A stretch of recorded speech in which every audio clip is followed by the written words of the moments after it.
Traveled as a starter at Rutgers, went out to play for Rich Rod, didn't work out at Arizona, but the 6'5", 230-pound Pennsylvania guy comes home to Pitt, and boy is he happy to be here, and why not? He's got one of the best receivers in the country in Devin Street. 6'4", 220 pounds, a kid that can run. He's outstanding in the understanding of the game, and he reminds you a little bit of a guy that used to play here named Fitzgerald. Phenomenal football player, and he'll see the football today. And of course, New Mexico comes in here with a coach that's very familiar with the Pitt program, Bob Davie. And Bob Davie, of course, doesn't want to throw the ball today, and why not? If you got Casey Carrier in the backfield, why would you throw the football? Enter the leading rusher in the country, Casey Carrier. Another kid that doesn't have great size, 5'9", 175 pounds, but 41 carries for 291 yards a week ago. He is the bell cow. He's got great vision, tremendous balance. He's a kid that they're going to give the football a ton to today, and this will be Pitt's focal point. Can you get the leading rusher on the football on the ground? Casey Carrier's coming with the ball.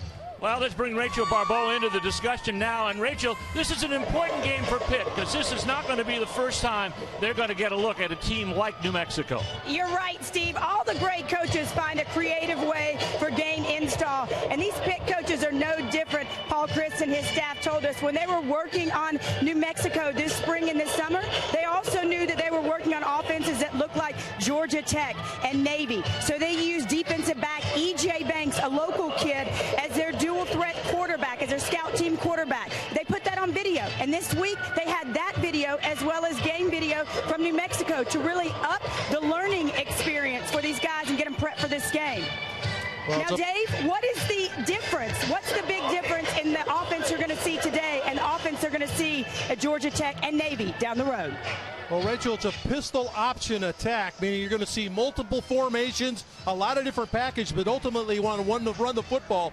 Pitt, it's assignment football. As Paul Chris said it, do your job. And we're getting ready for the kick. New Mexico has one that's off. They've elected to defer.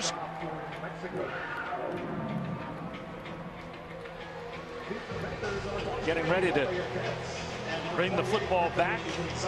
Number 23 in particular, that is Pitts. An outstanding defensive back, Lafayette Pitts.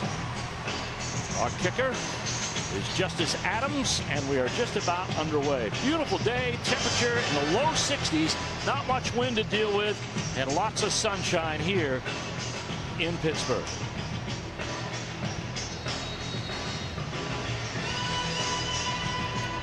Adams getting ready to kick it away. New Mexico 1-1. They had an overtime win against Texas El Paso. And of course, Pittsburgh opened their season on September 2nd, Labor Day night, with a loss at Florida State, or against Florida State on this field. Pitts takes the opening kickoff and will down it in the end zone. And let's take a look at our CPI offensive lineups now. Of course, it's a young offensive line for Pittsburgh, Dave. They got two guys on the corners they've got to nurse along. Only the second game for both those guys to start at tackle, and you look in the backfield, it's a group that they're still trying to figure out who they are, but they know who Devin Street is. We talked about him off the top, and they've got a young kid in Tyler Boyd that's the little brother, if you will, of Devin Street. Outstanding player himself. 1st and 10. All at the 25. Savage, Boyd in motion. Fires over the middle. Pass intercepted.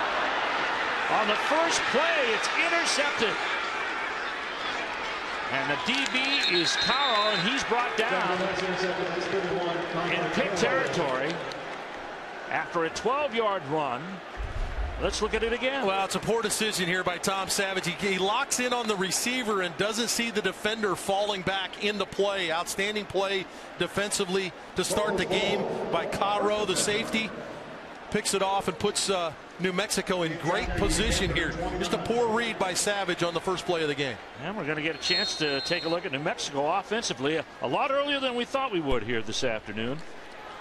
Well, we talked about this as a pistol option attack, and they will come off the football and try to run it in a lot of different areas. As you look at Clayton Mitchum, the young kid, the junior, he's a JC transfer, comes in from Northeast Oklahoma A&M.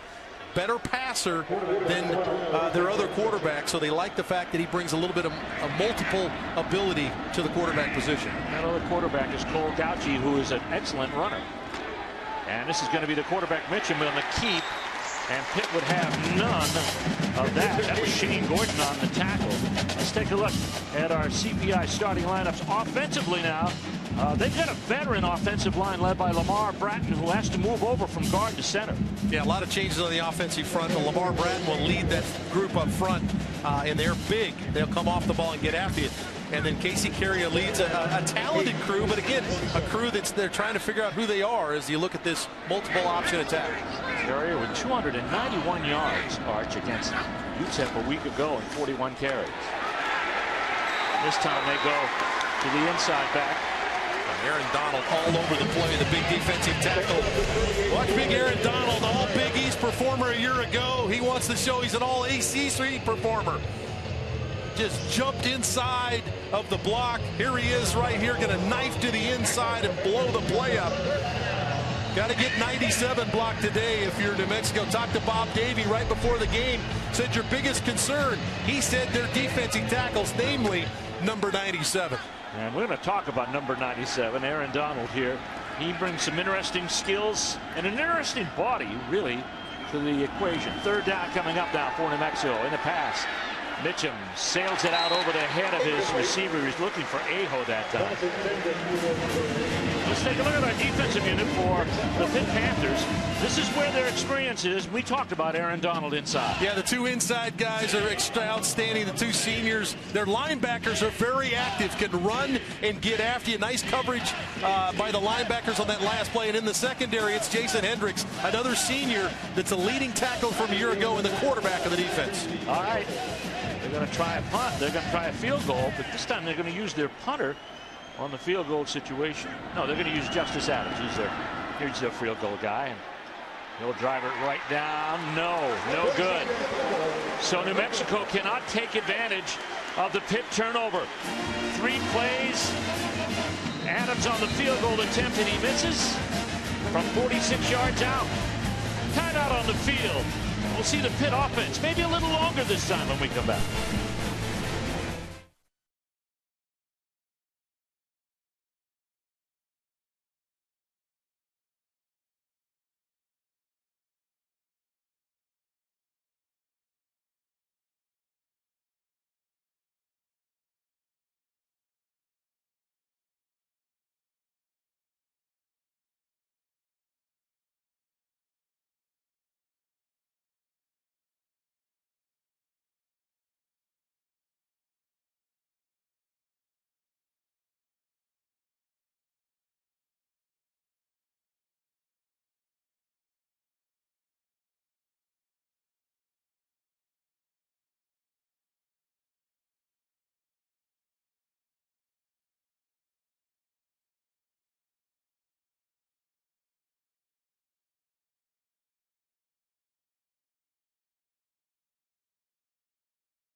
ACC football is being brought to you by AT&T, exclusive wireless provider of the ACC.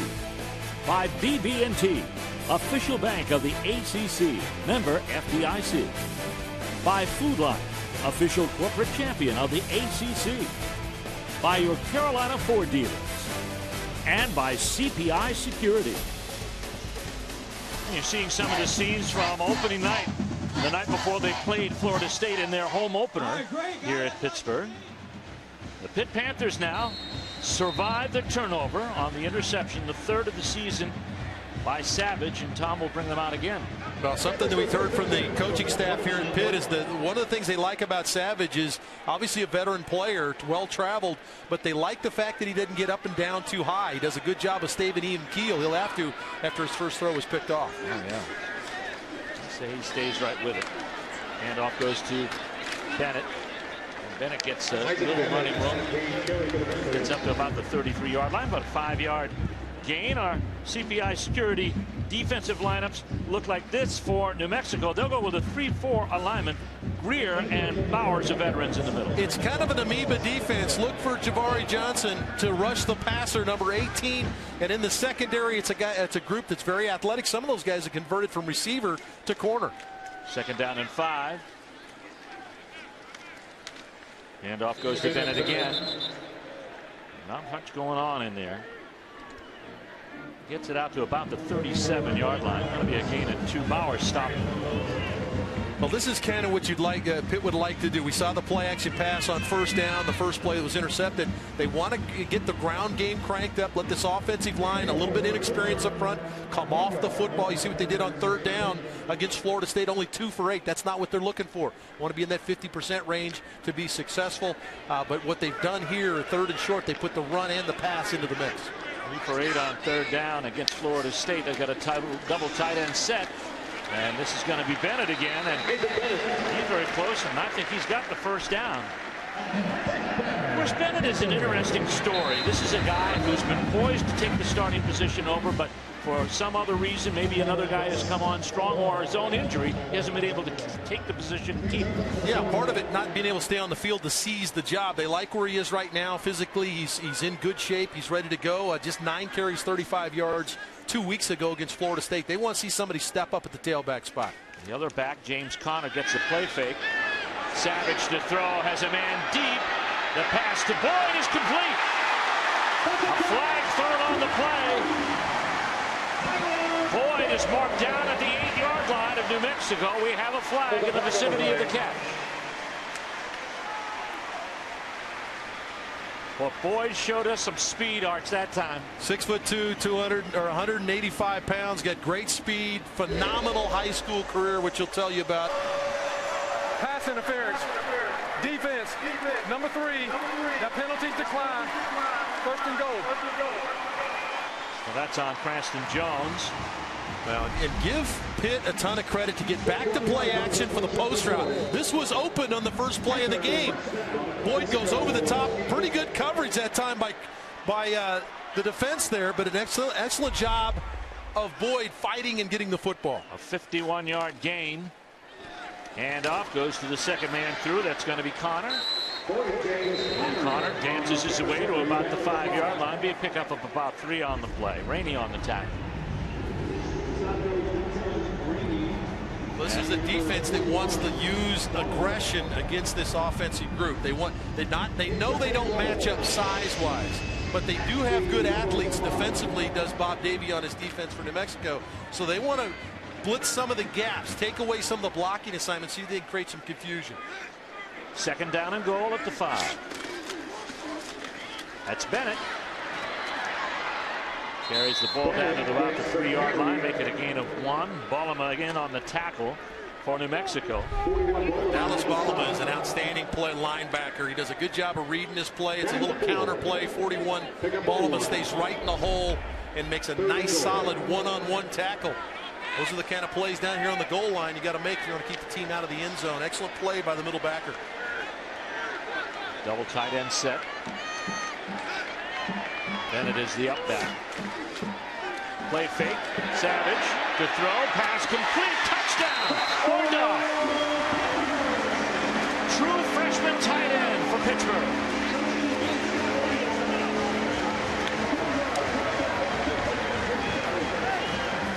Give Tom Savage a ton of credit. A great play fake. They run the ball with some success. Watch the play action fake. They come out of it already. And then a nice job by Orndorff to step out into the right flat because of excellent play action fake. And a nice job by Orndorff, too. Give him some credit for delaying and then releasing into the right flat for the touchdown. Blewett for the point after. It is good. And the Pitt Panthers take the lead. They recover from a problem on a pass interception, and Savage gets it going, finds his tight end Orndorff for the score.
Virginia Tech's Logan Thomas to Dimitri Knowles. Tom's safety's job is stay deeper than the deepest.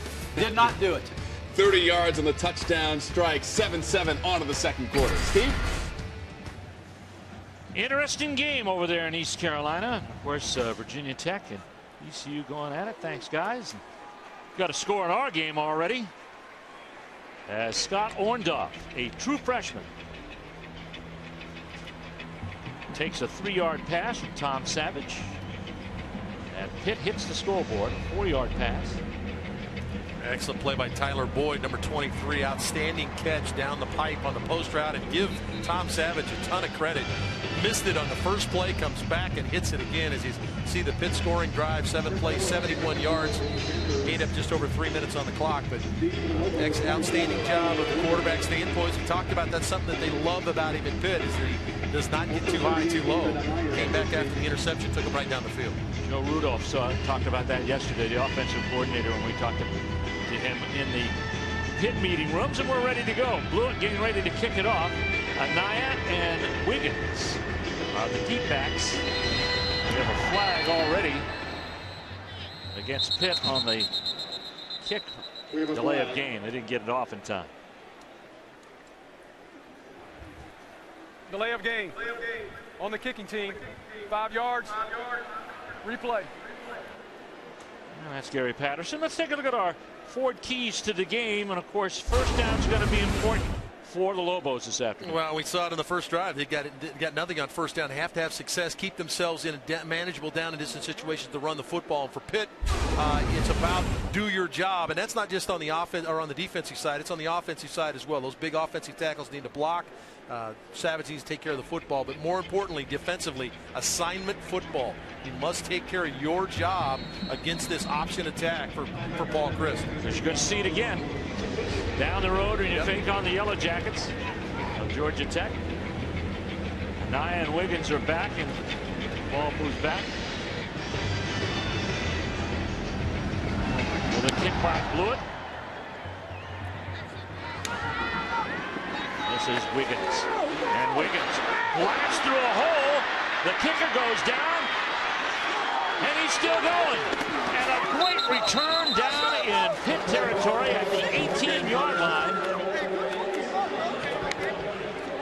Well, this is something that New Mexico has done extremely well under Bob Davie, his return kicks. Chase Clayton, their leading returners, out. He had 2 returns for touchdowns a year ago. So enter Carlos Wiggins. Does an outstanding job of getting behind the blocks, getting as much out of as he can. And again, another short field for this New Mexico offense. Saving tackle by Nicholas Grigsby. Stopped them at the 18. It's a 74-yard return by Wiggins. And once again, New Mexico gets the ball in excellent field position, and that to the liking of head coach Bob Davie, who's really turned around New Mexico football. He went 3 years with only 3 wins collectively, and he took over. Handoff. Head off quick to Casey Carrier, who had 291 yards, Arch, a week ago, 41 tackles, and was ready for 41 carries, and was ready for more. Well, he's 5'9", 185 pounds, so his size belies the fact that you give it to him 41 times. I talked to Bob Davie prior to the game, and he said he's a guy that just doesn't take a lot of big hits. He's got excellent vision, knows how to slip and slide, and stay away from the big hit. You looked at their tape yesterday, and he really slips away from you. Changes direction, I think, very, very well. Mitchell on the keep, now the pitch. It's on the ground, but recovered.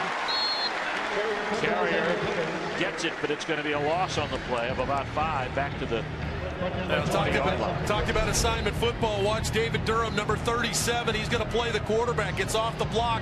His job is get QB. You see safeties flowing to the play. Jason Hendricks knew he had the pitch. That's what we're talking about for Pitt. That's what they talked about defensively. We have to make sure we take care of theirs, whatever assignment you have. That's on David Durham. Excellent job of forcing the pitch, a bad one. They haven't moved the ball very well once they've gotten into Pitt territory. 3rd down and long, 3rd and 10.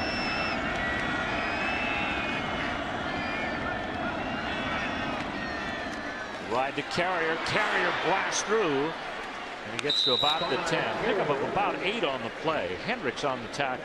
Well, this is an excellent tackle by Hendricks. Remember, it's 3rd down. Now, this is a team that likes to go for it on 4th down, but Hendricks made the tackle prior to the yardage they like. Excellent job of the safety, number 25, coming up on the leading rusher in the country, Casey Carrier, and they forced him into a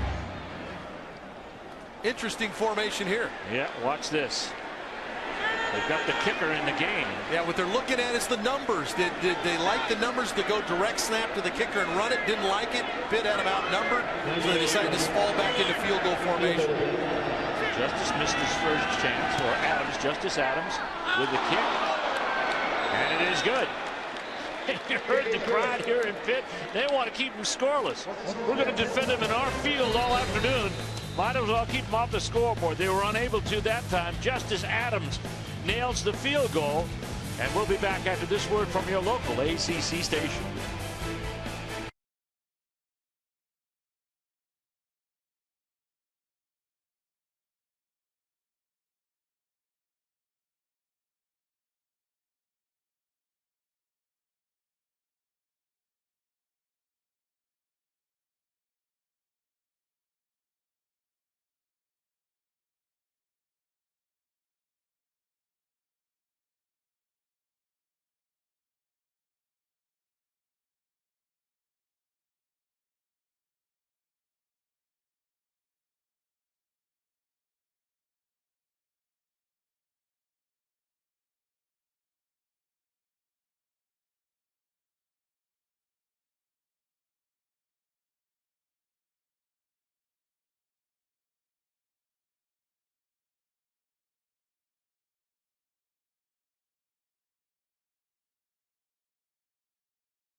Pittsburgh 7-3 against New Mexico. Pittsburgh ready to get the ball again. And let's get down to the sideline to Rachel Barbeau.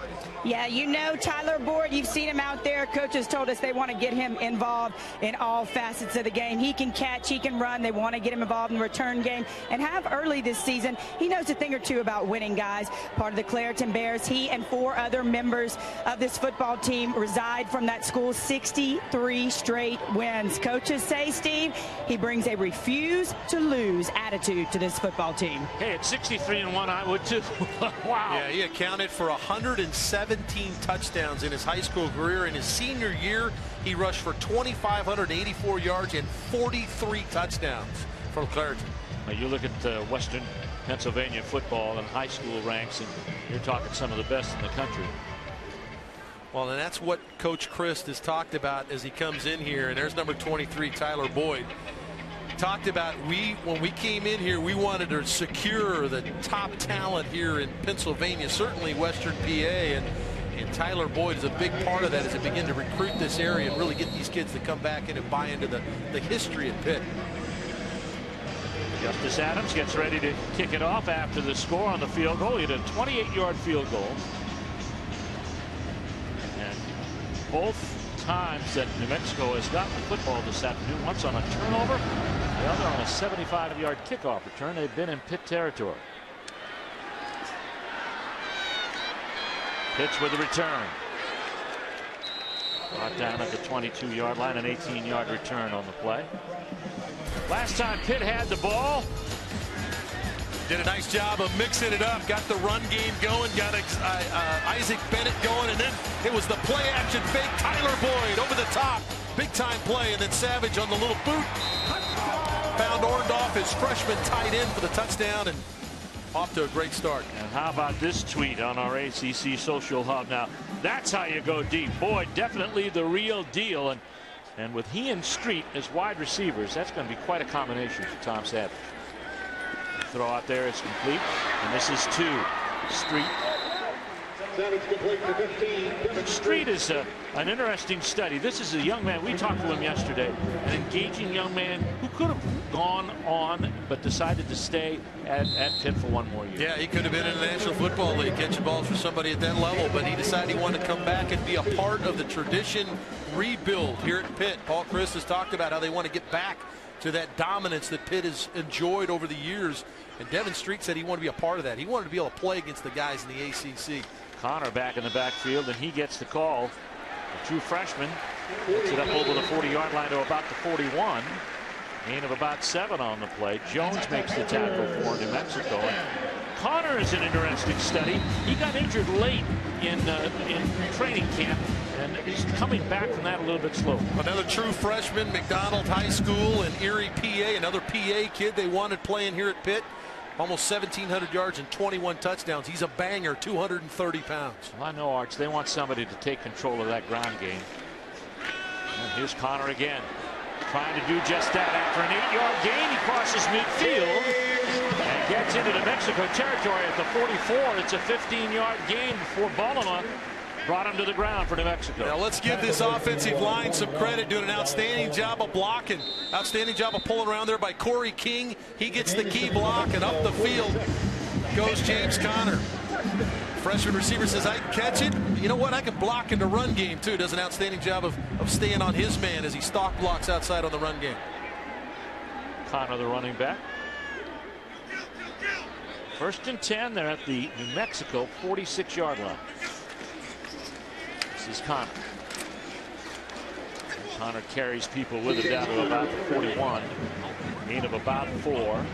David Guthrie on the stop for New Mexico. It's a little bit of what you're going to get with James Connor now in the game because of the size. He's 6'2", 230 pounds. The big kid is going to be able to lean forward, and if you don't get the pole, you can get some push with your offensive line. Number 40 is going to roll and get you 5, and that's about what he did on that play. He'll take a rest. Bennett will come back in. I'll go with 2 wideouts to the top side. That's Boyd and Street in the slot. The pass to Street, complete. And some extra yardage down there to the 31-yard line. Good enough for another first down. Not a good job by Tyler Boyd to get the block in the slot to free up Devin Street. 23 going to come to the inside, get the block. And we talked about Devin Street. He's not just the guy that goes down the field and catches the football. He's a tough kid, 6'4", 210 pounds or so. But he has outstanding vision and being able to run with the football. And I think that's what separates him and makes him one of the elite players in the country at the position. Nice young man, Arch. We talked to him yesterday. He is very happy to have Boyd out there along with him. This is Boyd on the end around. Boyd, look at him go. Boyd, one man to beat. Touchdown, Pitt.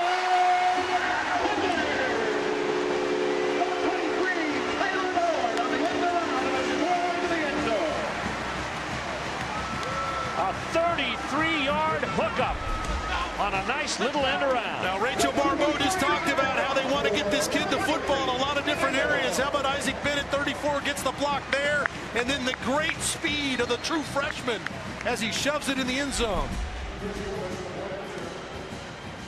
That's a place he's very accustomed to getting, is the end zone. We talked about 117 in high school, so I think that he's well on his way to doing some incredible stuff here at Pitt. And blew it with a point after, so Pitt quickly takes a 14-3 lead. And let's take a look at that play again. Okay, what you're going to get is you're going to get the jet sweep, but here's the key block. Bennett's going to come out and get the block here, and then they'll get sideline on the play. Watch Bennett, 34 out in front. Good peel back block by the tight end on the outside, and then the key block, the spring block by Isaac Bennett. The outstanding speed. See the vision. Here you are in field level. Go tackle this kid. Too much speed right there. Caro had a chance. Edwards was ready for the tackle, but that man Boyd leaped over him. Let's go to our ACC studios. Tom Wormy.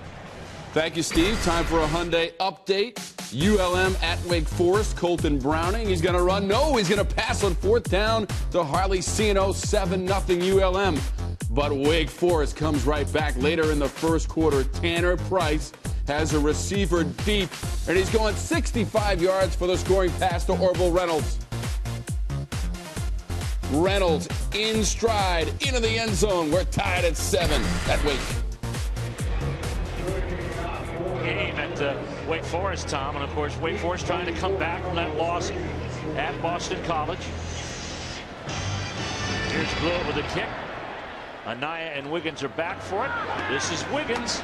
Wiggins had it 74 yards last time. Takes the turn, and he's something to watch. After the 25-yard line, a return of about 10 yards. Webb on the tackle for Pitt. It's bow time at stadiums across the ACC. Tailgate everything with a big bow box filled with Bojangles chicken, biscuits, fixins, and of course iced tea. Remember, it's always bow time when you're tailgating. Just bring it right up here. All right, Mitchum is getting ready to come back for the 3rd series. We're going to see Cole Gauchi today. High snap. And the quarterback keeps, and he is flattened for a loss of about 3. Let's take a look at that touchdown again. There's a key block there that we got to take a look at. Yeah, Manessa Gardner is outside, and it gets infectious. Let's get a key block. How about that? A decleater as he peels back to the inside. That one was a key one. Isaac Bennett on the outside. Those 2 blocks got Boyd in the end zone. So everybody taking care of their job. 2nd down and about 11. Mitchum at quarterback, back to throw. Big pressure on, gets away from one man, but won't get away from Murphy. Donald had the initial pressure. Murphy cleaned it up. All right, it's a loss of 4. I want to show you one of the true monsters on the defensive front, and that's Aaron Donald, number 97. He just split the guard and the tackle right there, blew inside, and really created that opportunity for the sack for Pitt. He's already been disruptive, only been on the field a couple times, and is camped out in the New Mexico backfield. New Mexico does not have a 1st down in the game. This Pitt defense has been suffocating. Size beats, or speed beats size every time out, Arch, and improved it right there. Donald's not very big. He's at 6 feet. About 275. Mitchum to throw, hit as he did, pass complete, but it's not going anywhere. The pass comes to Magna. It's a loss of 2. Donald put the pressure on. Steve, I got a tip for somebody on the New Mexico defense offensive line. Block 97. Because he just crushed the quarterback. Your quarterback just got hammered. Somebody missed an assignment up front. And if you're going to block anybody up front, make sure you put a hat on number 97, Aaron Donald. Number 2, Williams. Scare will get ready to kick it away in the punt formation. The first punt of the day for New Mexico. It's going to be Williams. Lets it go. K'Wan Williams. Well, let's take a look at our Haviland defensive shield. When you're looking at that, you've got to take a look in the direction of the Pitt Panthers. There's a lot of tradition here at Pitt that you see when you go through their football offices, but a lot of it centers around how good they've been on defense. And certainly since 2000, they've been in the top 30 in 8 of those years. And that's something that Coach Chris would like to get to is a suffocating, dominant defense. And that's what we've seen here in the first quarter.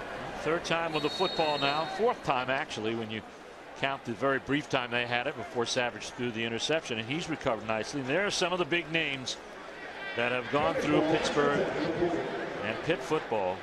Larry Fitzgerald, Dan Marino, and the list goes on. They've got a bunch of them. 9 national titles here at Pitt. Savage to throw. Pass is complete. What a catch that time by Boyd. Wow. This is a big-time throw by Tom Savage. This is the out route. This is the throw in the National Football League you've got to have. 6'5", 230. You talk about ripping it to the outside. Excellent route by Boyd. Good job at squeezing it by the true freshman. But Tom Savage, that's a big-time throw right there. On 1st and 10, a yard into New Mexico territory. Savage to throw it again. Pass complete, wide open is Street. Nobody in the same zip code at the 30, actually the 20-yard line. Yeah, and Savage is kicking himself a little bit. This should have been a touchdown. He underthrew him a little bit here, threw it too much on the line and didn't hang it in the air. But Devin Street is going to free up. Street's up top, going to do a little wiggle and get to the middle of the field right there. Little wiggle outside and boom, bust it back down to the middle. And all he had to do was put a little air under it, and Devin Street would have walked in for a touchdown. First down again at the 21-yard line of New Mexico. Connor's the lone setback here. He'll get the handoff. Connor searching for yards at the 10, 5, and brought down at the 2-yard line. Caro on the play. It's a 20-yard gain. Now we talked about the 230-pounder. He can run as well. Here's another one trying to tackle this bruiser coming at you. Nice block by Tyler Boyd on the outside, and then the big fella gets it to the 1. Tyler Boyd throws blocks too.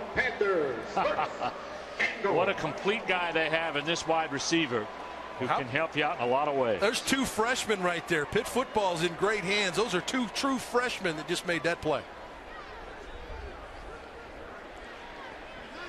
Connor's the setback on 1st and goal at the 2. Connor into the end zone, easily untouched.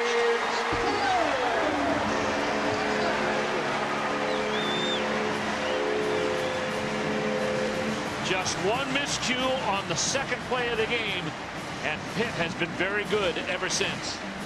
Well, just overwhelming up front. Give the offensive line a ton of credit. They're playing on New Mexico's side of the football, and when you're on the 1-yard line and the push shoves your front wall into the end zone, no place but Connor to go, but to step across for another touchdown. So with 1:24 to go, blew it. Gets the point after. And Pitt piling on the points here now, up 21-3. Well, it's been an impressive performance by Pitt. They throw the football away on the first play of the game, and since then they have looked dominant. They've controlled the line of scrimmage, not just on the offensive side, but on the defensive side. Bob Davie, that's what he was having a discussion about with his coach over there. We've got to find a way to start controlling the line of scrimmage for our offense. Well, of course, there are a lot of things that go around as far as the ACC is concerned. And ACC stories. How about Andre Williams, who had such a great game for Boston College? He was a monster in the game against Wake Forest. Outstanding win for Steve Adazio. And then here's Duke. Brandon Connett comes on in the injury, does an outstanding job. How about 7 for 7 in field goals, including the game winner? Outstanding job for NC State there. Nicholas Sade with that one, and the Miami defense against Florida at home, and they upset 12th-ranked Florida 21-16. Monster win for the Canes there. They didn't have everything going offensively, but they did enough. But their defense was all over the Florida offense and created those opportunities for the W. I'm amazed, Arch, that a lot of people sold Miami short in the preseason with regards to rankings. That's exactly what Al Golden wanted to do. Well, when you have 19 returning starters on both sides of the ball, this is Wiggins. Wiggins likes to make people miss and gives New Mexico some pretty good field position at the 46-yard line. TheACC.com has all your ACC scores and schedules. Visit the newly launched site to see how your ACC teams are playing this week. Select your sport or your school for updates on game action. Check out some of the later games, too. Georgia Tech playing Duke while Maryland's at Connecticut. For more scores and schedules, visit TheACC.com. Got another tweet coming our way from the Oakland Zoo. Not even a basketball related, but ACC folk will quickly find out what the name of Tyler Boyd is. I think they have a few ideas working. Bad snap. Mitchum with all sorts of problems. Recovered by New Mexico back at the 21-yard line. Well, think about what's happening up front now. They're trying to get a snap and they're trying to get Donald blocked. So as the center, when Lamar Bratton is trying to snap the football and get up onto Aaron Donald, that's creating some problems now. They're having a tough time handling the D tackles, and Bob Davies said that those are the two guys they felt like were going to be the biggest issue for them, were the two D tackles on the inside. Loss of 10 on the play, 2nd down and 20. Gonsbey is back in the backfield. And he gets it, and he gets met by Donald as soon as he got the ball to the quarterback. A loss of 3 on the play. His first team all Big East a year ago had 18 and a half tackles for loss. He's just defeating the point of attack, the blocker at the point of attack, and he's going to dominate up front until they begin to get extra hats on. They're going to have to double team him every time right now because he's controlling the line of scrimmage. And we're showing you Cole Gauchi right there. Wonder when he will come into the game or if we'll see him here this afternoon. He sat out last week's game with a concussion, but is probably the most effective ground gainer as a quarterback back there. They're going to need something to settle this down.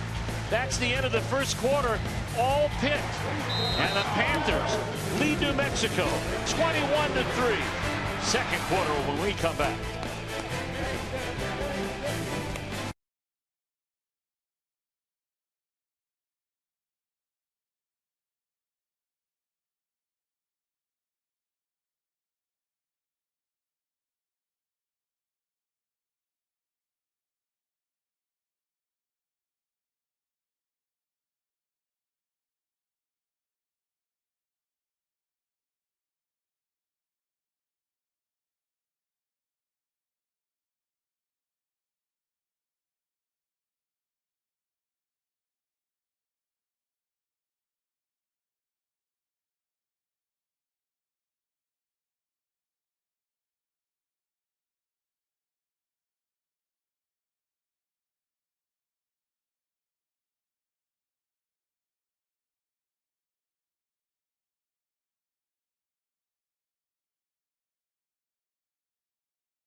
Today's game is brought to you in part by the Principal Financial Group as we get ready to start the second quarter here in Pittsburgh.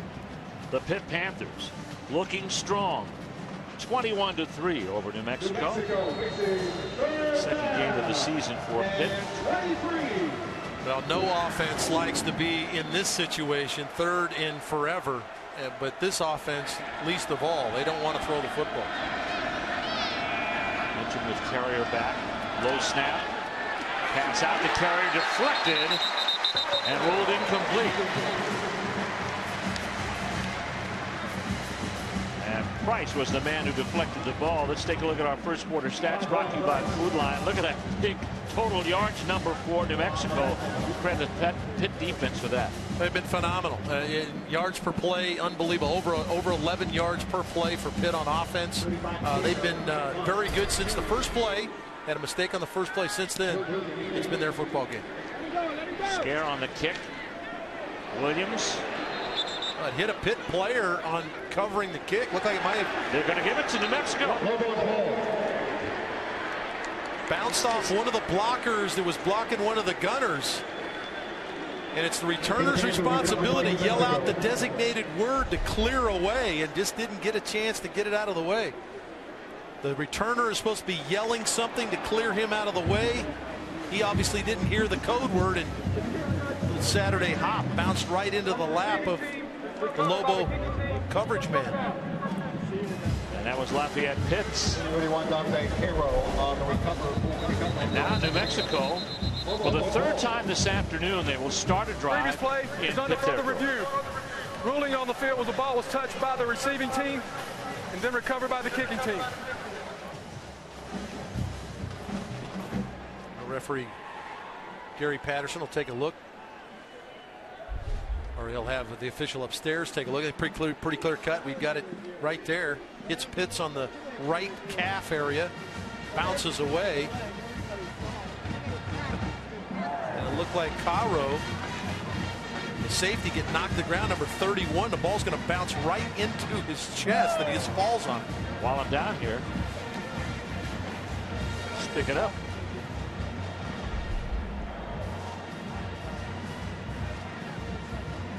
And here's our AP Top 25, and it's presented by Progressive Insurance. And ACC influence growing with 3 teams in the top 20, led by Clemson at number 3.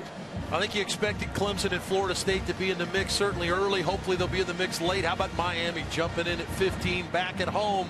If you're a Miami or you're a Cane fan, you're used to seeing Miami in the top 10, but top 15, good place for Miami to slide in after a big win over the Gators. And Miami, of course, a lot of people in the ACC think that they will win the ACC's Coastal Division. The other division is kind of wide open with Clemson and Florida State. Review. Ruling on the field, stand. Touch the first down. So New Mexico recovers. What we told you proved to be true, and the Lobos will have the ball at the Pitt 39-yard line. Well, they've had a number of short field opportunities. They had the interception, had the kickoff return, and not been able to cash it in. Another opportunity for New Mexico. Marcus Rogers finds his way in the backfield. Play fake to him. Mitchum to roll. And has absolutely no time to run. Murphy was there and Gordon was there. Boy, excellent pursuit by both those defenders you just mentioned, Steve. Good job by Donald to blow it up inside. Number 97 gets penetration, kind of blows up the handoff fake. And Mitchum tries to get outside, but Gordon tracked him down from middle linebacker to really put him under duress, and really could make a very accurate throw there because of Shane Gordon, the backer. What do you do if you're New Mexico and you're going to try to offset Pitt's defense? Well, you got to try to run to the perimeter because they can't get anything on the interior, so they got to find some design runs to the outside. Hand off to the new back coming through. That's Rogers. An 8-yard game, and let's go to the sidelines and Rachel Barbeau. Yeah, you see number 97 out there, Aaron Donald. He has been disruptive as all get out today. Coaches told us he practices as hard as any anybody out there, a two-time All-Big East selection. He's making his name known today, guys. Yeah, and Rachel, he's got great leverage. He's only 6 feet tall, 285 pounds, so he gets up underneath the pads of these bigger offensive linemen and just destroys them. Carrier's back in the backfield. Handoff goes to another back this time. That's going to be Gibson. Well, again, here's a run to the perimeter. Let's check Aaron Donald, just trying to get him blocked. That's going to be an all-day job. But Donald's going to track it down and actually get credit for the tackle. That's a three-technique defensive tackle, getting out to make the tackle on Gibson. But good job by New Mexico to find something on the perimeter. I think that's what they're going to need to do, is run away from those two defensive tackles on the inside. Presley and Carrier are back after New Mexico's first earned first down of the day. Presley with it. Carrier with a block.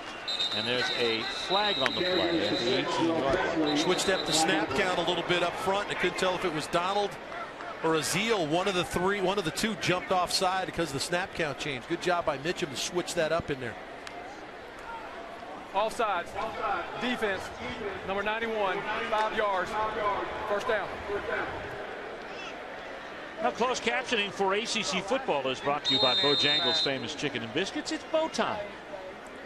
So now, all of a sudden, New Mexico starts to move on its own. Yeah, and it's to the edge. And it's kind of what you thought they would do. Is they're having a tough time inside.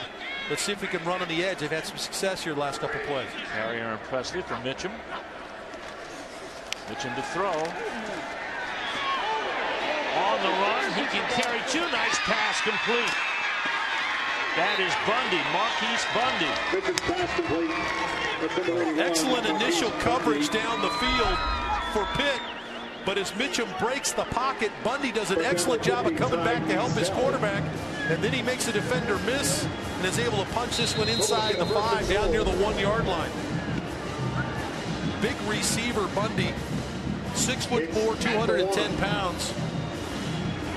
He's already caught a pass for a touchdown this season. That's his 4th reception on the year. Carrier in the backfield. There's the pitch to the corner. This is to Presley. And Presley stood up and thrown down by Jason Hendricks. Well, Hendricks has the pitch on the play, so we talked about assignment football. This is just a lead option. They got a lead blocker. There's the lead blocker, number 80 out in front. And there's Hendricks standing there. He knows he's got pitch. He's going to stay wide. He's not going to bite on the quarterback. He's going to stay in his assignment. Paul Chris says, do your job, and that's exactly what Hendricks did. Hendricks is the signal caller of that back bunch. Cole Gauci is in, and he's at quarterback. Got Carrier behind him. Carrier gets the call. Carrier inside the 5. And down to about the 3-yard line. Now, the sophomore Cole Gauci out of Rio Rancho, New Mexico, big-bodied guy. In fact, standing on the field, he looks a little bit like Tim Tebow in the body. He's 6'4", 230 pounds, big guy. But they get him out. Mitchum steps back in at quarterback. Well, that's an interesting call. 3rd and goal now for New Mexico, trying to get some sanity back here after giving up 3 touchdowns and only putting a field goal out there and then going -8 offensive yards in the first quarter. Timeout, New Mexico. And we're going to go with them as they contemplate this 3rd and goal play. Trailing 21-3 to Pitt.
ACC football is brought to you by Haviland, official motor oil of the ACC, by BMW, by Hardy, and by the Honda dealers of the Carolinas.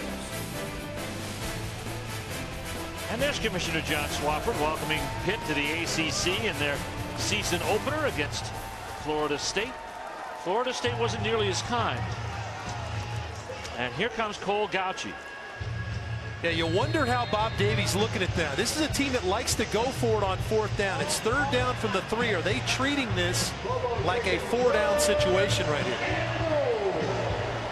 2 running backs, Presley and Carrier in the formation. Cole Gauchi, you can call him a 3rd running back.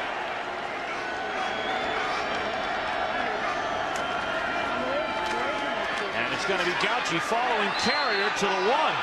Ball out. I'll rule it down. Rule the ball down.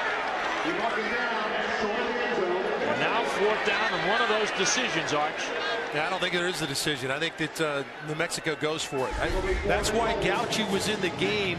Was he able to put them inside the 1-yard line so they could go? It was a 4-down situation. That's why the big quarterback in the game. Well, Gauchi comes out. Mitchum goes back in now for New Mexico as the Lobos are going to go for it on 4th down and goal from the 1-yard line. Well, they've had some success on the edge. They got Ganbe, a bigger player at 210 pounds at tailback. And we got a whistle. A flag down.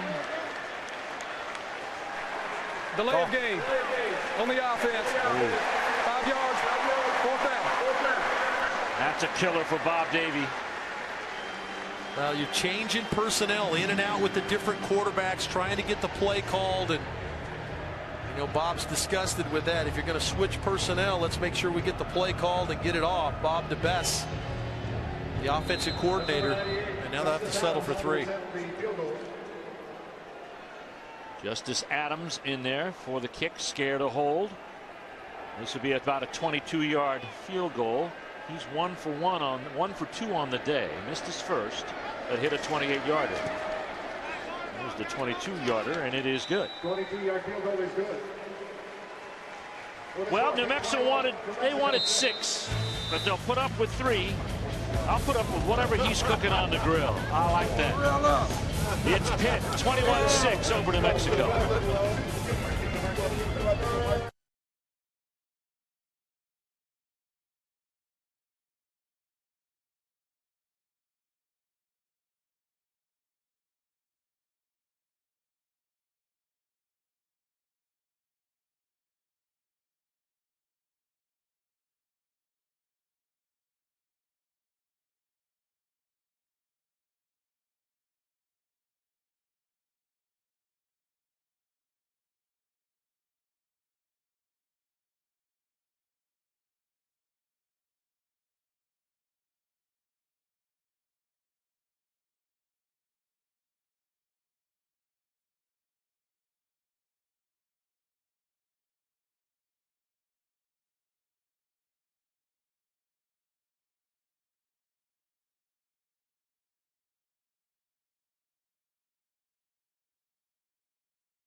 Boston College and Southern Cal. Southern Cal leads the nation in run defense. Chase Redding and Alex Amadon will have to play big in this game. This is their first meeting since 2009. USC has won all 3 meetings. 3 o'clock kickoff between those 2 teams. Steve?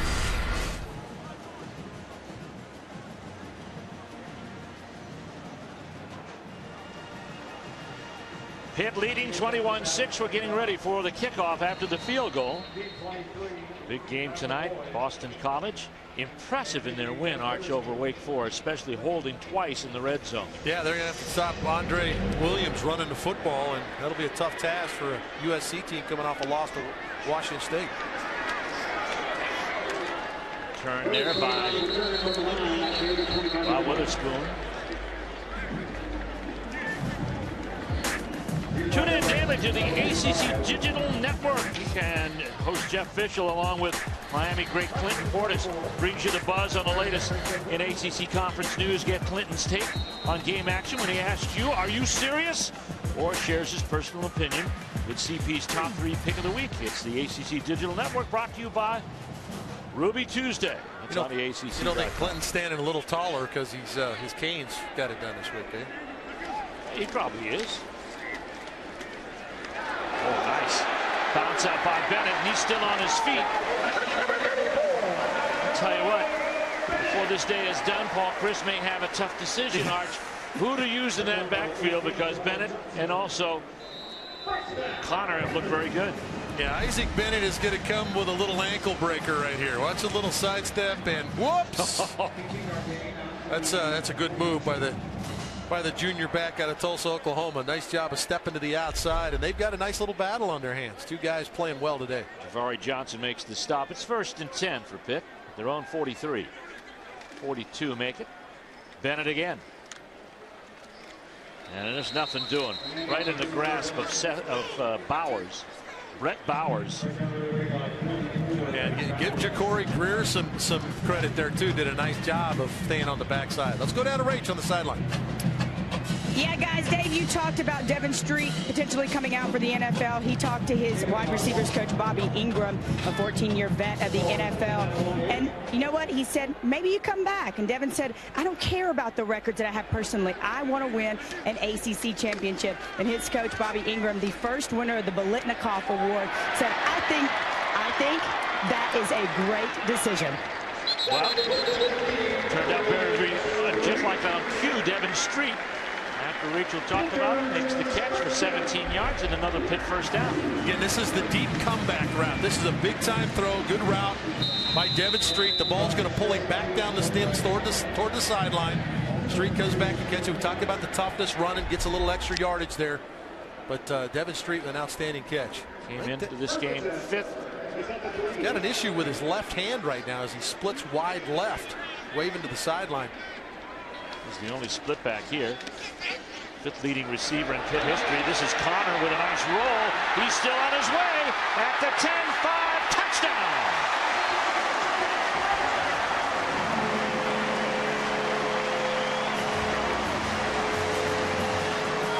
You know, maybe Paul Chris doesn't have to pick just one. It's nice to have a 2-headed monster running back. We saw Isaac Bennett with the run earlier in the drive. And here's the big fella, James Conner, cutting back, making a man miss in the pocket. A second broken tackle. How about one more at the goal line? Steps past the tackle and gets in the end zone. His second rushing touchdown of the day. A 38-yarder for a score. Blew it for the point after. And it is good. And quickly, Pitt strikes with 8:11 left to go here till halftime. Connor takes all the accolades after a 38-yard touchdown run. And we'll be back.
part by Progressive Insurance. It took Pitt less than 2 minutes to move 74 yards, the last 28 of them, 38 of them by James Conner, true freshman. And taking a look at Devin Street, he got a little banged up on the play prior to the touchdown run as he caught the ball along the sideline. You were looking at his left shoulder. But we'll wait and see if Devin came back in the game. Already 4 catches, 63 yards for the 5th-year senior, outstanding football player, guy that is right going to be in the mix for the Blitnikoff Award at the end of the year. Tyler Boyd's probably said, hey, take a break. I got it from you. He's in search of some records that we will be able to document for you here today. He's closing in on some pretty good football players. Street is now tied for 3rd in all-time receiving with Leonard Fitzgerald. It's taken by the up-back Randy Williams, and Randy of New Mexico gets about to the 35-yard line, and it's about an 11-yard return on the play. Extracurricular after that too. AT&T presents Be the Fan. Enter the sweepstakes every week by tackling Coach's Challenge. Share your entry with a hashtag Be the Fan, and you could win a VIP trip to the biggest game of the week. Visit AT&TBeTheFan.com for official rules. New Mexico 1st and 10 at their own 36-yard line. They looked pretty good last time they're out on the field. They picked up the fumble after the punt. Drove it 44 yards for the field goal. Yeah, their success was to the edge of the Pitt defense, not through the interior. Let's see if they continue with that pattern. Mitchum at quarterback. Throw to the flat is complete. And that is going to be Magnet. And he gets out to about the 40-yard line, a gain of about 3. So New Mexico's found a way to mine some positive yardage to get some favorable down and distance and stayed pretty much with the sticks. Yeah, this is a good positive play for them on 1st down. This is not what they've been able to do throughout the game. So again, working to the edge. Bob Davies' team trying to find somewhere. When you have an option attack, you try to probe the defense to find that weak spot, and they found a little something on the outside. Carrier and Wiggins lined up behind Mitchum. And it's going to be Carrier, and Carrier, who gained 291 yards a week ago, fights hard and barely gains a yard there. David Durham met him at the point of attack. Well, David Durham is over on the right side. He's going to knife in and make the play. Excellent job by David Durham. Not a lot of room to the inside on this Pitt defense. Trying to keep them honest a little bit. Now 3rd and 7 yards. And Arch there, 1 of 6 on 3rd down conversion. Trailing in this game 21-6. Mitchum to throw. 3-step drop, pass complete. It's going to be to Wiggins, but he's going to be shy of the 1st down. I love the play if the ball just comes out too late from Mitchum. He's got a slot receiver running the out route, but the ball comes out so late that he doesn't give his receiver time to catch it. Wiggins and turn up the field. He has to catch it and step out of bounds. So now New Mexico's punting the ball. Good idea there. Ball just got to come out quicker. And only 4 on the play. So Scare comes in. Witherspoon is back. Off for the fair catch at the 21-yard line. It's a gain of 36 with no return. So let's see if Devin Street comes back. That's a key question for the Pitt Panthers, and we may solve it when we come back.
sights and traditions. Preventing Brothers Restaurant, almost famous, but they're still trying.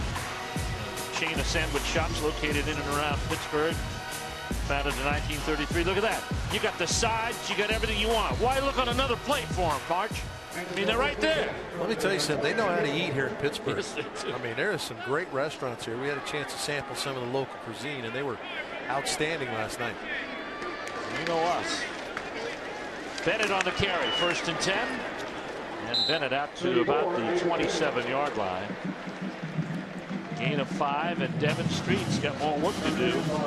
Man is now the 3rd leading receiver in Pitt history and headed for the top. He did 22 when this day started to make that. He's closing in on the all-time record for yards as well. He needs about, over the course of the season, needs about 900 yards to break that record and be the all-time leading receiver in Pitt history, both receiving yards and reception. So going to be one of those great celebrated players in Pitt history. Then at the tailback, he gets the call. Bennett straight ahead. Big play. All the way to the New Mexico 45. Jones makes the saving stop there after a 25-yard gain. Little backside trap play. What's the tight end? Holtz come back. Boom. Big block right there. Bennett steps right in behind it. Good job by the big guys up front to get some push. And then Bennett steps through for a big gain. Well, I don't know if they're settling the situation between Bennett and Connor, but you know, Paul Chris likes to have both of them that he can count on for big yardage this afternoon, and that's what they've done. Savage to throw.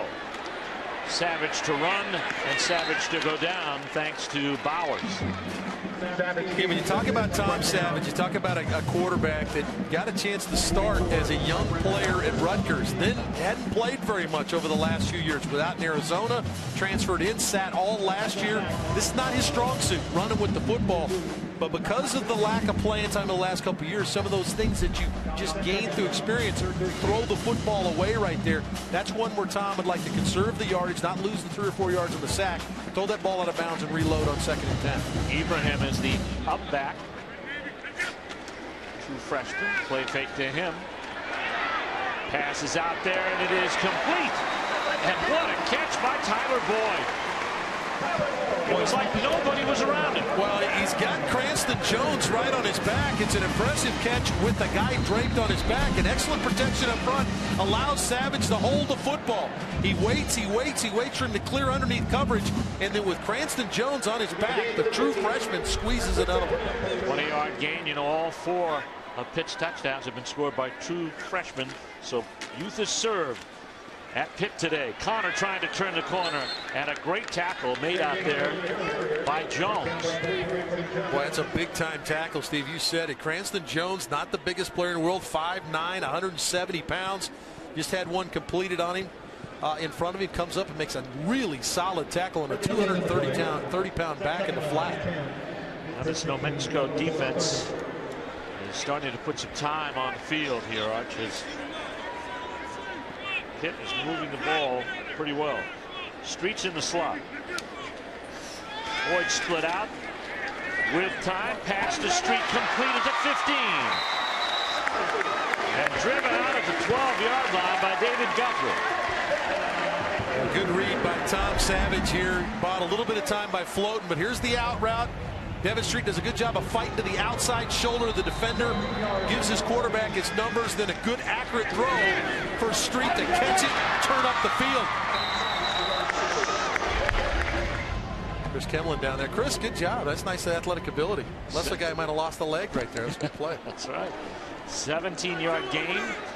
Street now has past Larry Fitzgerald for 3rd all time. Pitt reception. Pass inside, intercepted. What an interception. It was off the hands. Ballama got it, but it was off J.P. Holtz's hand. Yeah, and I don't think he was throwing the ball to Holtz. I think he was trying to get the ball to Manessa Gardner, who had hooked up for him, and the tight end reached out and bats the ball in the air. He comes backside. He's looking for Gardner, 82, but Holtz gets his hands on the ball, bats it in the air, and Ballama makes a play. Another good job by their middle linebackers. Made a couple big tackles today. Does a good job of getting his hands underneath the football and squeezing it. That's the 3rd turnover for Pitt. And that's probably the only blemish on the day. There's the reception. So Ballama makes the big play. 2 interceptions and then a mishandle of a kick. And here comes the handoff. Well, that's a good job. Gibson. That's a good job on the option play, Steve. It's a dive option. They're not getting any room to the inside. Hendricks, the safety, led this team in tackles a year ago. He's got the pitch, and he's done an outstanding job of taking that part away. Minimal gain here as they get the ball to the perimeter. But you can tell that New Mexico is making a concerted effort to play outside the hashes, maybe even outside the numbers here against this defense. And specifically outside the grasp of Aaron Donald. 2nd down and about 7. And a handoff to Carrier, and Carrier gets enough for a 1st down. Ruby Tuesday takes us around the ACC to check in on conference action this weekend. You see Virginia Tech tied with ECU. Wake Forest has their lead on Louisiana Monroe tonight. Boston College USC, Georgia Tech Duke later this afternoon. Florida State at home against Nevada. Syracuse takes on Wagner, and Maryland on the road at Connecticut. Yeah, the return engagement as Randy Edsall goes back to his old team back at UConn. He's asking the people in Maryland, how long do I have to do this? 1st and 10. Quarterback keeper. Mitchum turns the corner. And that gets road graded there by Williams. Gain of a 1, and that was K'Wan Williams, but he paid for it. That's the 2nd low snap we've seen.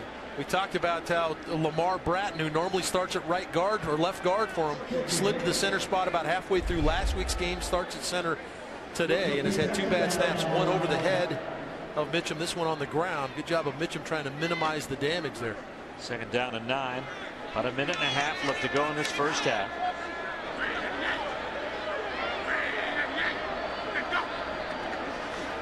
Mitchum to throw on the play action. Pass complete. Aho has it. Aho at midfield, and he is brought down in Pitt territory at the 43-yard line. A nice 29-yard reception. Andrew Aho. Now, good job by Mitchum to realize 2 defenders were closing on him. Anthony Gonzalez and Shane Gordon, the 2 linebackers, closed on the quarterback. Nobody took the assignment of the receiver in the flat on the bootleg. Good job by Mitchum to get him the football. Gongbe is in back.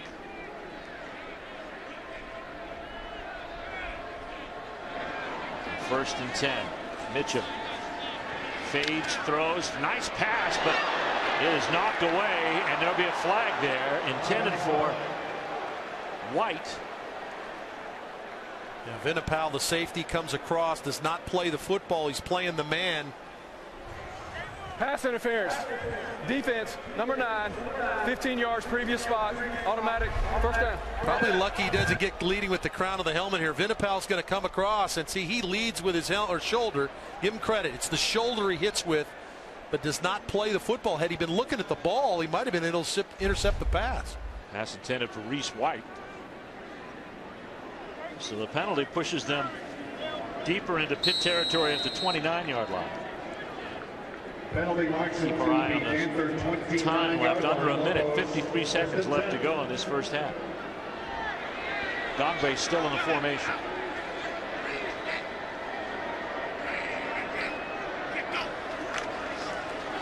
Mitchum to throw. Passes over the head of his intended receiver, Reese White again. A good pressure by Brian Murphy.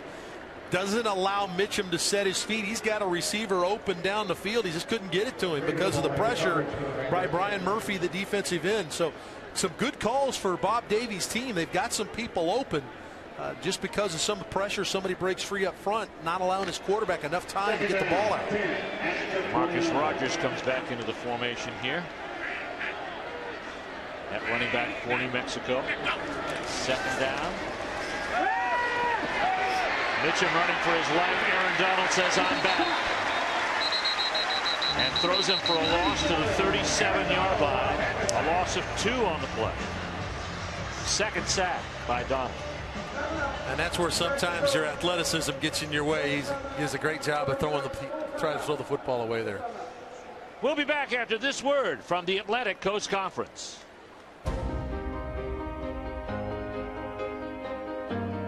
High-achieving students, internationally renowned faculty, and award-winning alumni. A 226-year history of excellence and a beautiful urban campus. The University of Pittsburgh. Hope will grow. Muscles will ache. Battles will rage. Faith will deepen. Greatness will prevail. Moments will amaze. Fans will rejoice, and new rivalries will emerge. This is ACC football. You're watching the ACC Network, an exclusive production of Raycom Sports, also streaming live now at theacc.com and on the official ACC mobile app. 90 markets, 33 states. A gorgeous day in Pittsburgh. At about 46 this morning. Could have been colder. We got so lucky with some cloud cover. They were looking for near 40. Rodgers in the backfield now. 3rd and 18. Mitchum gets out of the pocket, fires, and it is knocked away. It's incomplete, intercepted out of bounds. Jason Kendricks, the free safety, talked about how good he's been in run defense, and here's what he can do as a member of the secondary against the pass. Does a great job of tracking the ball and knocks it out of bounds. Got up a little slowly as he crashes to the ground on that right shoulder, but an outstanding job. As they sort things out, let's go to our ACC Network studios and Tom Wormy. Thank you, Steve. Coming up on the Hyundai halftime report, we'll take a look at Virginia Tech at East Carolina. Right now at halftime, Coach, tied up at 7. Virginia Tech continues to struggle on offense.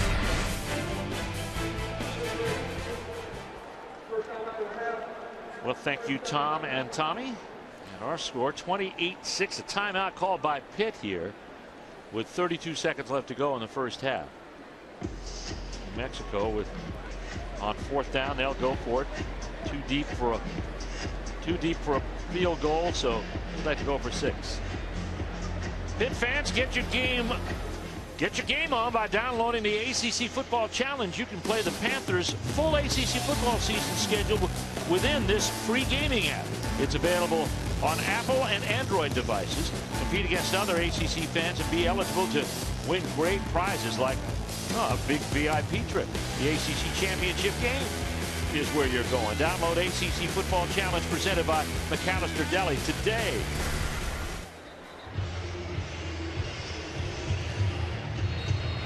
.32 seconds, 1 play to go. 4th and 18.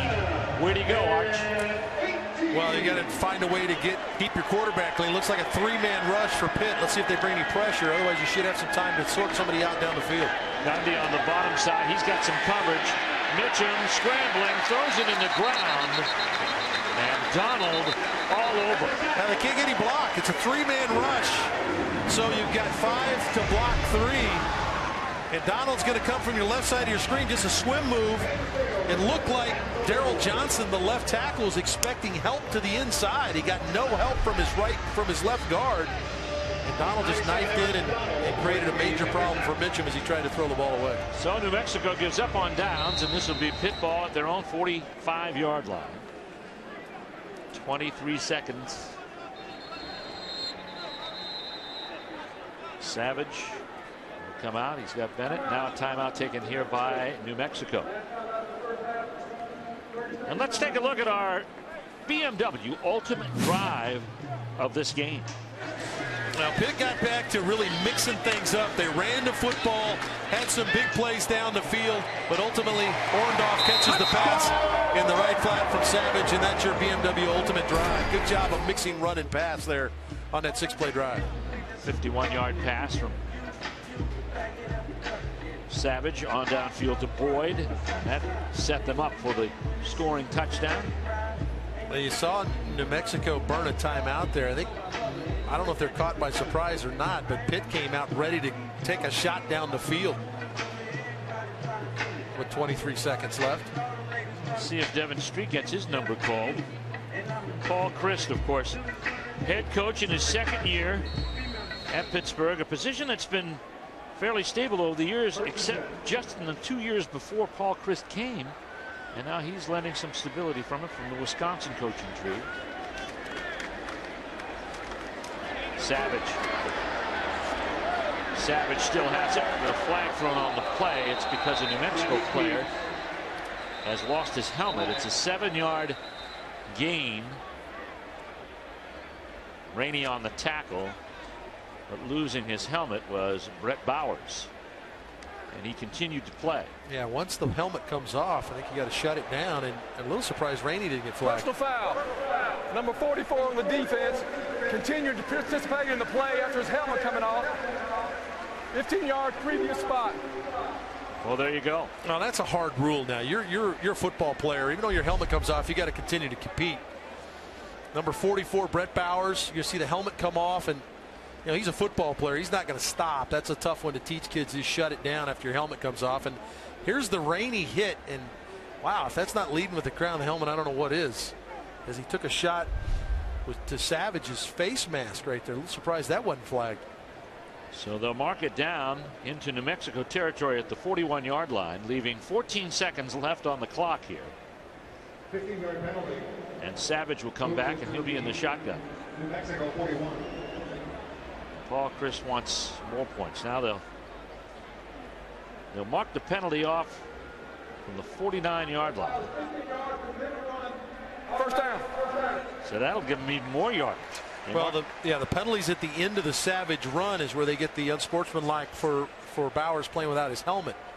So now green light special here with 14 seconds left for Tom Savage. First and 10 to the 34. Streets at the bottom of the screen. Witherspoon's in the slot. And Boyd is at the top. Pretty good fleet of receivers here.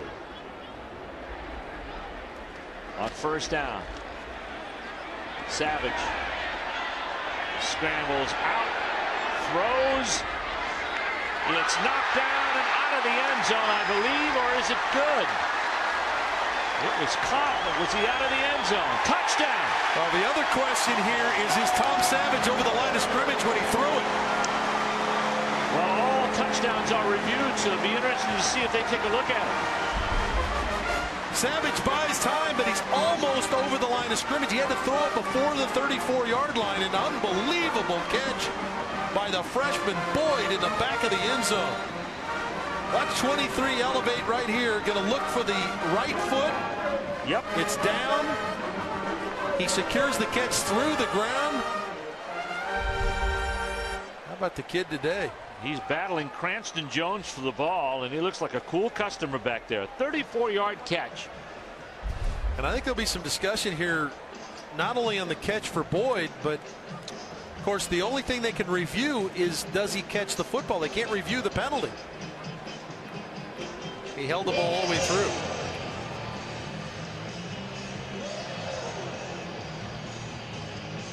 There's the touchdown by Boyd. His second of the day, but his first touchdown pass reception of the day. And all congratulations. And there's the ACC review breakdown. We're in another review, which will be the second of the afternoon, so the 41st that we know of. But then 39 stoppages. Only 6 have been reversed. They've let stand 25, and 8 have been confirmed as called. After further review, the ruling on the field is confirmed. Touchdown. The period will be extended for the extra point. That lifts the score to 34-6 and blew it on for the point after. And basically, it's a dead play because time has run out on the clock.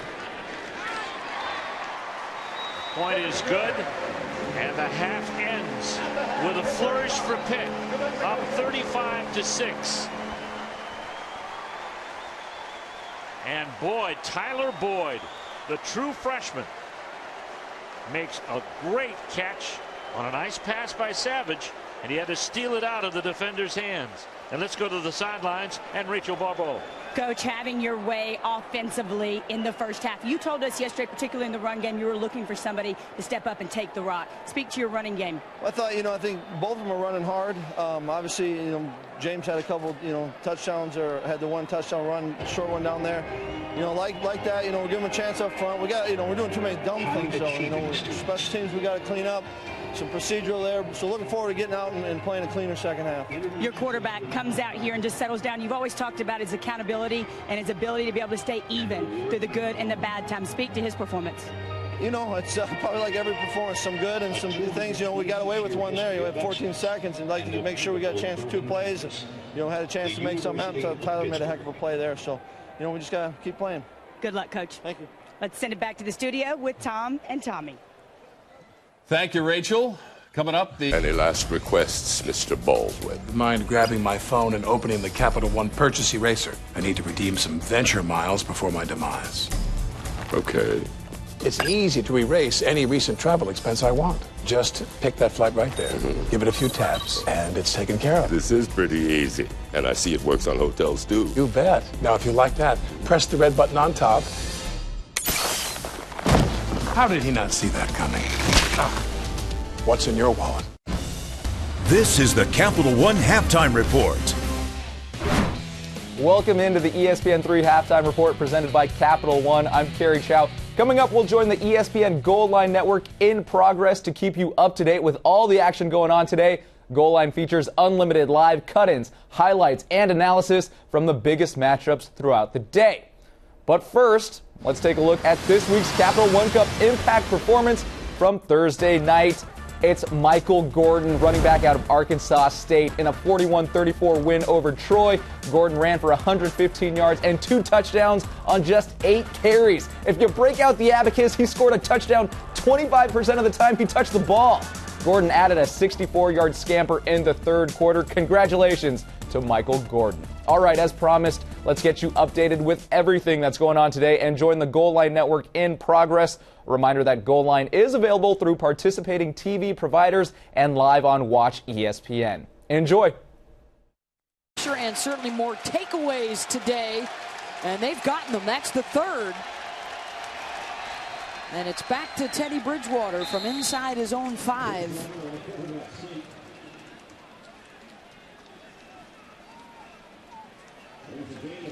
They have scored on 2 of their last 3 possessions, and really that third possession was kind of a throwaway at the end of the first half. Back to Oklahoma and Tulsa. The Sooners up big, 34-7.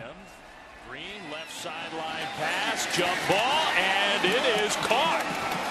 Nice play along the sideline there by Jordan James. That's one thing about Cody Green. He's not afraid to throw the ball up there and let his receivers make a play because the coverage is outstanding. I mean, they're right there. You see, the position is pretty good there for the cornerback, Zach Sanchez, but his guy, Jordan James, goes up and just takes it away from him. 35 yards, and it's first and goal, Tulsa. Handoff, Watts, stutter step. And I think he found a way to get a yard out of not much. Charles Tapper was there. Several of his teammates. Second and goal. Oklahoma defense loves to rise up in the red zone. This is where they make their money. I look for Coach Mike Stoops to get after Green a little bit and bring some blitz. Green under center, passing, throwing toward the corner, and it's incomplete. Again, intended for James, this time on the right side. Pretty good coverage by Cortez Johnson. You see, he never does, though, get his head back around looking for the ball. But the thing he does is he puts his hand between the receiver's hands. See right there? And he's able to just shake it up enough so that James can't bring it in. That's good technique at the end. Johnson, sophomore, who started his career with Mike Stoops at Arizona when Mike was still the head coach there. Followed him here to Norman. Sat out last year. Third and goal. And maybe 4 down time for Tulsa. We'll see. Stepping up, Green swarmed. He didn't go down easy, but he did go down. The ball came out, and I don't don't know if they ruled that a fumble or not. And it didn't matter because Green got it back. The ball was rattling around in there. Jordan Phillips, who had left the field earlier in this drive, back in there, he's able to make that play. So that's good news for the Sooners. He's a big part of their defense. He's not too badly hurt. They're going to kick a field goal here. At least attempt one. Carl Salazar, the place kicker, 26 yards right in the middle of the field. The kick is up, and not real authoritatively, but it's through for 3 points for Tulsa, 34. Capital One studio update for you. Western Illinois taking on Minnesota. Third quarter, Trenton Novell connects with Lance Lenore, and that's a touchdown, an athletic catch there, John. Yeah, that was a duck. How he came down with that, I'm not sure. Nevertheless, he elevates and secures the football back to Louisville and Kentucky. Louisville right now just creates a big play downfield, throwing the football. Things are starting to open up a little bit. Remember the play calling I talked about? Look at them calling the play now versus first half. They're getting the play in, get it in, get it off. Don't worry about what the defense is doing. Run your offense at the defense in an accelerated manner. That's what you're seeing Louisville do right now, and it's helping. Completely different Teddy Bridgewater in the second half as Louisville is driving. A lot of veterans around him. And the push inside the 10-yard line.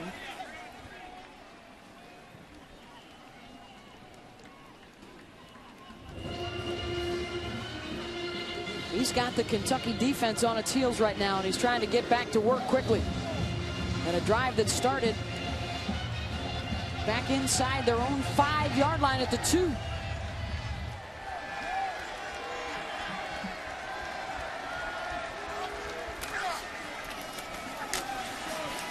The give is to Perry. Takes a hit. It is carried out of bounds around the 4. That'll bring up a 3rd and short. They can get a first down at about the 1-yard line. That's a nice start by the Kentucky defense, not allowing the Louisville has found some success running the ball off the right side of the defensive line. That time defensive line stands up to set up this 3rd and short. Again, these are the situations where, as a young defense, if you can find a way to make this play and get off the field and hold this team to its field goal, you can build confidence that way. Brown is the tailback with Bridgewater. Teddy's going to go to the air looking for his guy Parker, incomplete. Broken up by Cody Quinn. And now it's 4th and 3. Nice play by Quinn, the corner. Only 5'10", goes against Parker, who's 6'3". Makes a really nice play in the back of the end zone for an incomplete pass. And I think this is the right call. Take the field goal, go up 20-3. Offensively, you're rolling, your defense is playing.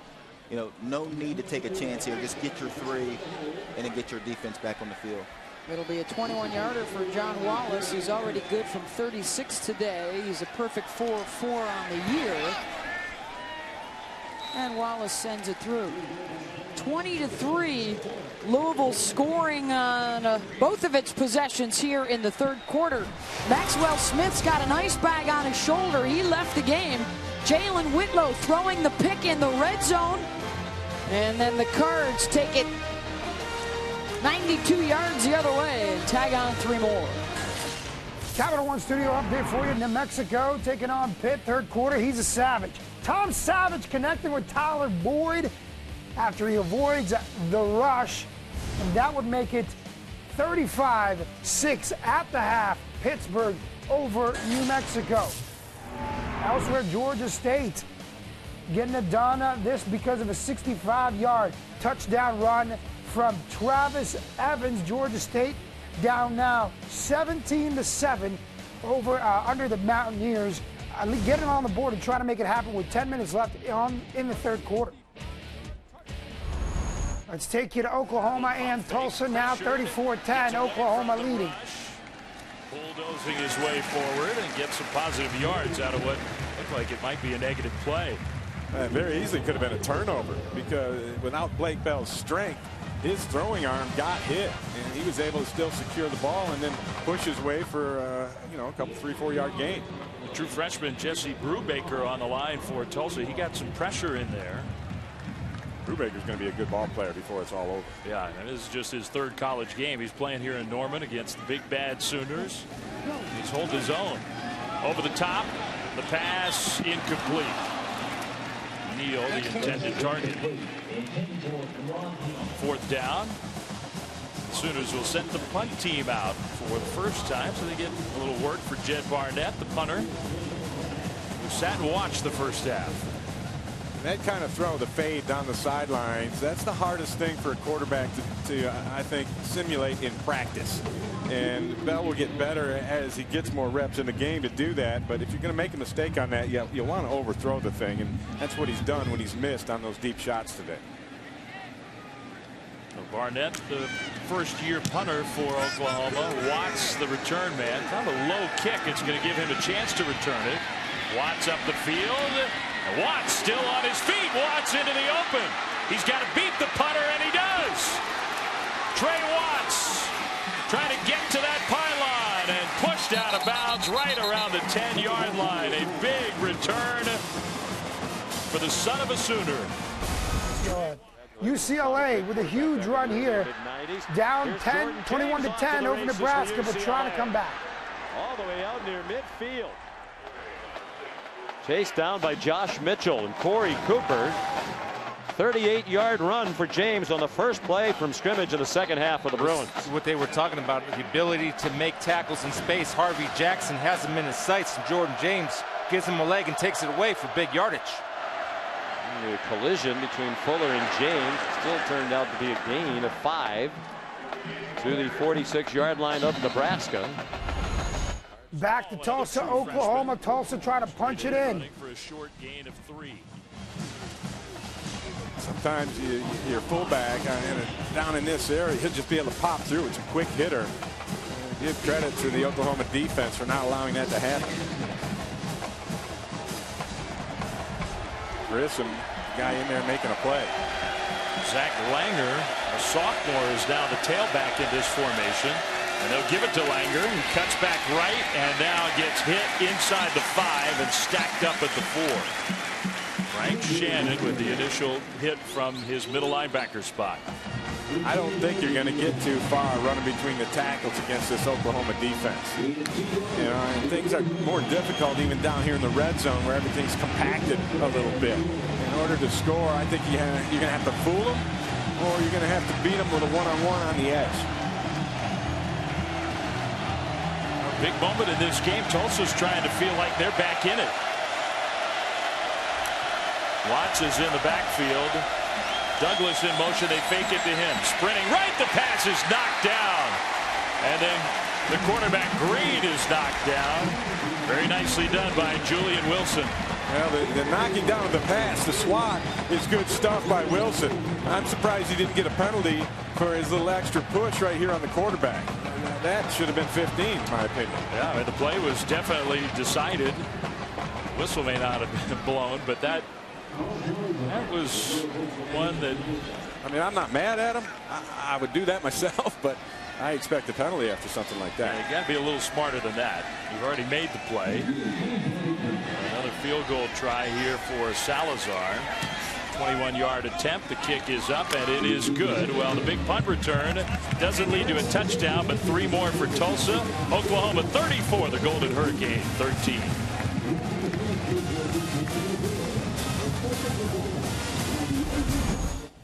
Back to Nebraska, UCLA. Cornhuskers up 21-10 over the Bruins. Gain of about a yard. These are 2 good defensive coaches, and both spent a lot of time, as you mentioned, in the NFL. Patriots, Packers, 49ers. John Capuch is the coordinator. With significant input, obviously, from Bo Pelini. 2nd and 8. At the very least, UCLA in field goal range. And a flag thrown. Some movement along the line of scrimmage by the right tackle, it appeared, Torian White. False start. 77 offense. 5-yard penalty.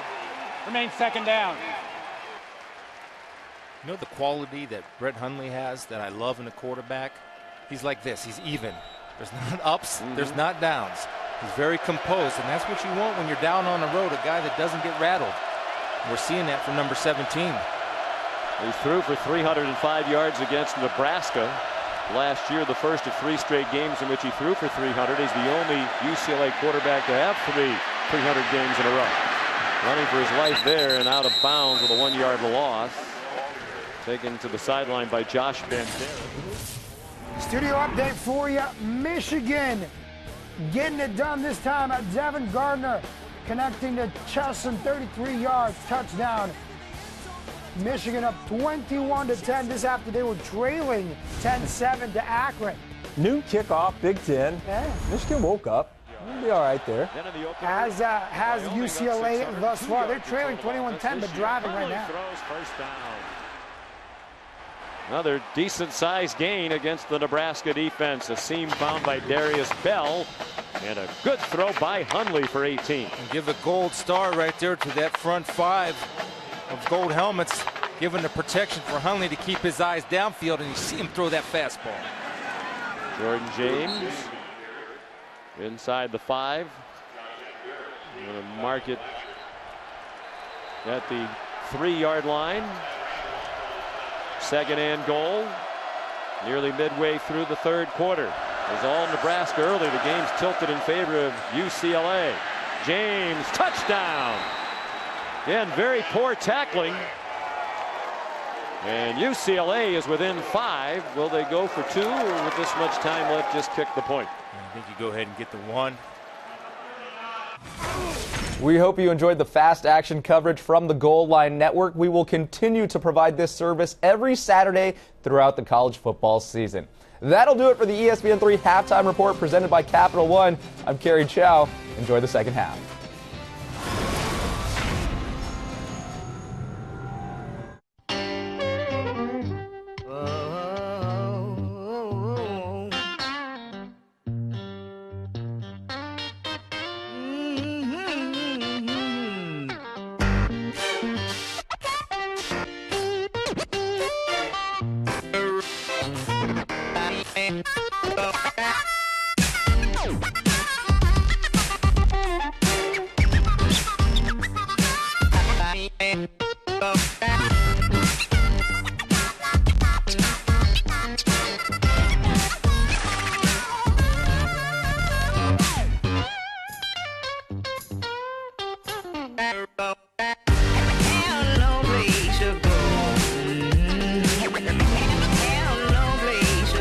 Here's to being one of one. A true one of a kind.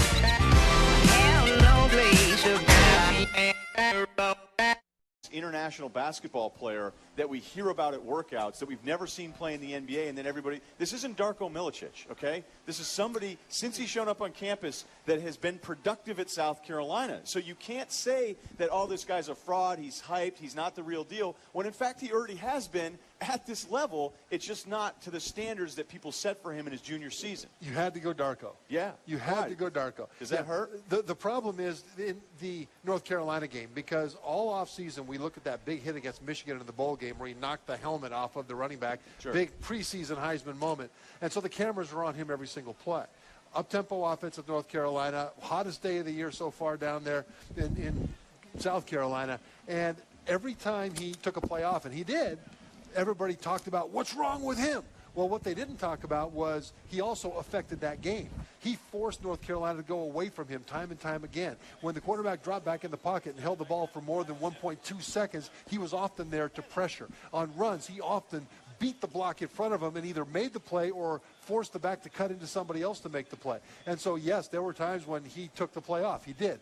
But he still impacted that game. And I think if you've got a guy that'll take a play off from time to time when the play's going the other direction, and he can't influence it much anyway, who still impacts the game like he did, you've got a guy, like you said, Ryan, that is a fantastic impact player. College Game Day on ESPN Radio. Let's head down to Lincoln.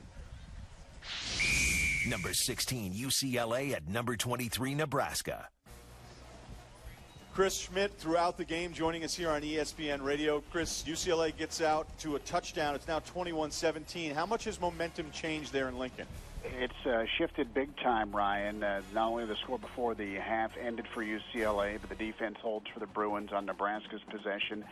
UCLA gets it back. Another third down conversion for Hundley. hit Darius Bell, 18 yards to the Nebraska 7. A play later, Jordan James punches it in.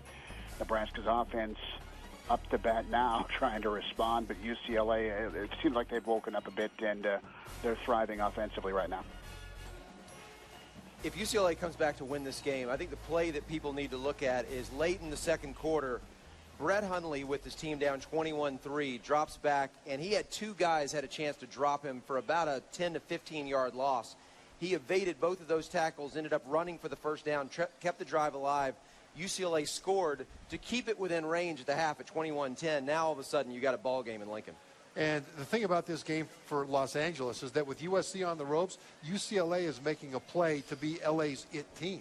And as long as they win this game, if they come back from behind and beat Nebraska, the team that won their division in the Big Ten last year, they put another brick in that wall of being able to lay the claim to LA's team. Let's go to the Big Ten. Michigan off a huge win last week. They got a lesser opponent in today. Number 11, Michigan versus Akron.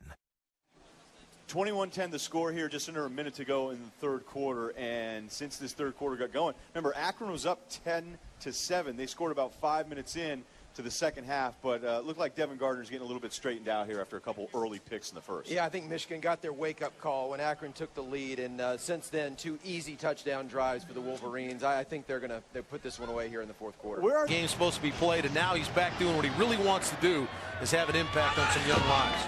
Pitt kicks off. This is going to be Wiggins. Wiggins had a 94-yard return and set up chance at a field goal. 21-yard return right there. And here's Aaron Donald. Well, Aaron Donald, when we first started to see this package, I said, is he a member of the New Mexico offensive unit? Because he's been in their backfield more than most of their running backs have been. He's been disruptive. He's been dominant at the point. He's been relentless in pursuit. Aaron Donald, first team All Big East the last 2 years. He's well on his way to being first team All ACC this year. You know, the only knock against him is he's not really tall enough, but that won't be an impediment to him at the next level. All I have to do is tell him he's not tall enough. That's going to be a problem for somebody. Pass complete out to Magnet out there in the screen, and he gets 7 yards and a nice pass and catch play. Steve, let's look at what New Mexico's offense now. They've struggled to move the football, averaging like 2.5 yards a play throughout the game. Now their job is to try to win the second half. What can they do to get themselves some momentum into the next half? They got to get Casey Carrier the football, and most of that's going to have to happen on the perimeter. They cannot win in the interior regularly against this defense. Flag on the play stops this one on 2nd down and 3. Prior to the snap, false start, number 24 on the offense, 5 yards, 2nd down. There's Wiggins. You look at Carrier and what he had last game, 41 carries, and he had 291 yards, including the game-winning touchdown against UTEP today. 6 carries, 19 yards, 3.2 a carry. Well, and the bulk of what they've tried to do with Casey Carrier is through the interior. Let's see if they try to get the dynamic running back on the edge a little bit more and give him some running room. Got some protection surrounding the quarterback. They hand off. No, it's going to be Mitchum. He's going to take it himself and goes right into the grasp of Shane Gordon. Stops him after a 3-yard gain. Have to be impressed with the way Pitt has played assignment football. There has not been many Lobos running free, whether it's in the pass game or the run game. And they've done an outstanding job of staying at home, taking care of their job. And boy, Coach Paul Chris has got to be excited about the way this translates now as you move forward. They've got Georgia Tech coming up on the schedule. They've got Navy coming up on the schedule. They've got to play this assignment football down the road. That's why this is such an important game to them. Playing it well. Magnet again. And he's got close to the first down yardage. So as if on cue, New Mexico pretty much on your urging here, going to the sidelines and getting some yards. Well, I think what you're going to get now is Pitt's going to get some work on the outside. Some of it's going to be this quick screen game, and these corners are going to have to come up and make some one-on-one tackles and try to prevent some explosion plays for the Lobo offense. Carrier back in the eye. Wiggins in motion. Ball dropped in the backfield. Mitchum picks it up. Pitt has to eat a loss after he was tackled there by Brian Murphy. This is classic zone read stuff for Mitchum. He's going to look at the edge defender. If the edge defender crashes, he's going to pull it. And that time he tried to wait to the last second, and that's the problem with option offense. It's been that way all the way back to the wishbone days of Alabama and Oklahoma, that you're trying to read it to the last second, and do you pull it or give it, and sometimes the ball ends up on the ground. And of course, the aggressiveness of Pitt plays into that as well. Second down and 11. Flag on the play. That's Gibson on the carry. Get a Pitt player down. Jason Hendricks still down on the ground. A guy that's been really, really good for this Pitt defense. One of those leaders on the defense as well. And that's the part that you really cringe about as a head coach. You don't want to lose any players. Defense. 5 yards. Second down. Ezell was the guilty party. See if we can figure out what happens to Jason Kendricks. He's going to dive into the feet here to make the tackle. Took us. I couldn't tell whether the cleat came up into his chin, or as he was trying to step by the blocker, he took a little shot on the side of the head as well. Looks like he's going to be okay, but it is something up around that left eye. Or it looks like he's all right. Well, you know, Arch, we talked with Matt House, who is the defensive coordinator, about him yesterday, and he was very complimentary about what he does to get the defense ready to go. He calls all the signals and makes sure everybody's on assignment. They led him in tackles a year ago, which is not necessarily a good thing under safety. But he also had 6 interceptions a year ago. Second down and 6. Mitchum on the carry, the late pitch, and it goes right out of bounds. Intended for Carrier. Lobos, the linebacker. Again, it's assignment football. Watch number 47 now. His job is the quarterback. He's got the quarterback. Nobody else. Does a good job of getting in there, and because he gets around the legs, the pitch is errant, and Casey Carrier can't reel it in. It's ruled incomplete. So it's third down and 6. Now,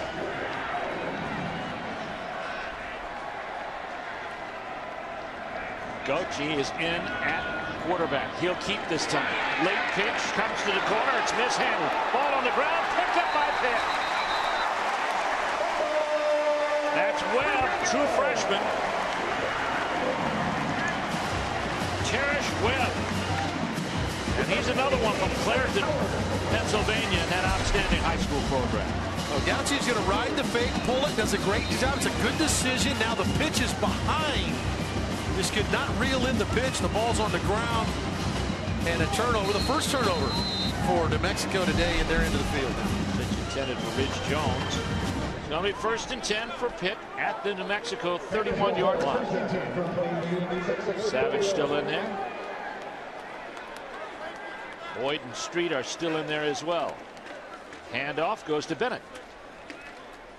And Bennett has stood up. His forward progress will be to about the 27-yard line. How about Tom Savage? I thought it was a nice recovery by Tom Savage after the first ball he threw, which turned into a pick. Yeah, he made a really bad read. Actually had a guy open on a post route, came to the sideline, was not too low because he threw the pick, and just really asked, can we get back to that play? Joe Rudolph called it for him again, and he hit Boyd right down the pipe on a deep throw. He settled in. That's what they like so much about him. The second interception, not his fault, trying to get the ball to another receiver, and it was deflected by one of his guys into the hands of a Lobo defender. Here's Boyd on an end around. And Boyd, Tyler Boyd, makes it to about the 22. We have a flag down on the play, though, at the line of scrimmage. It's going to be backed up to about the 30. Boyd has run for a touchdown for 33 yards today. So he's shown us a lot of his skills. Holding. Number 83 on the offense. 10 yards previous spot. Second down. But Boyd has proven that if Street is not long for this program, he'll gladly take over. Clairton, PA product, the true freshman. That was a big-time catch down the pipe. How about this one on the jet sweep? Dives in from 33 yards, and then the play right before the end of the half. Can you make another play for me? Yes, he can. Goes up over the top. Gets the foot down.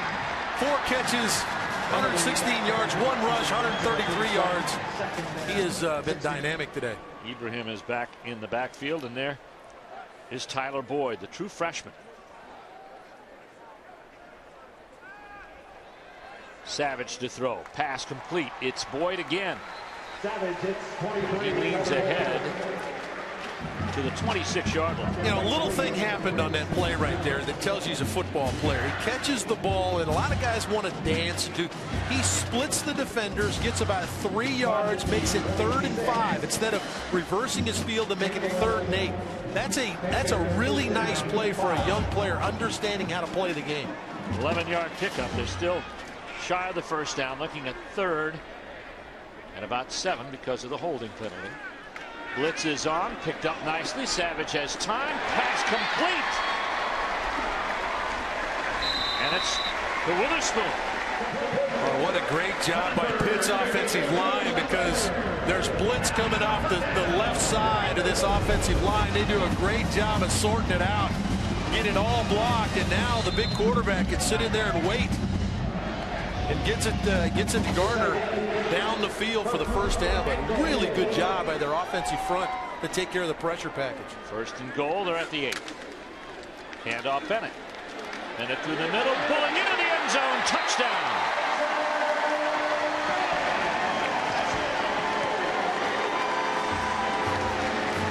Bennett took on all comers and scores. And Pitt goes ahead 41-6. An 8-yard touchdown run by Bennett. Now Bennett cuts it back here, and Dante Cano, the safety, is going to step inside and buy a bus ticket as he gets a ride into the end zone from Isaac Bennett. Point after by Blewett is good. I can't believe he didn't like the bus reference here in Heinz Field in Pittsburgh. You're on your own. All right, a fumble-aided touchdown brought in there by Bennett, and Pitt in the lead.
Today's telecast is being brought to you by Geico, official corporate champion of the ACC.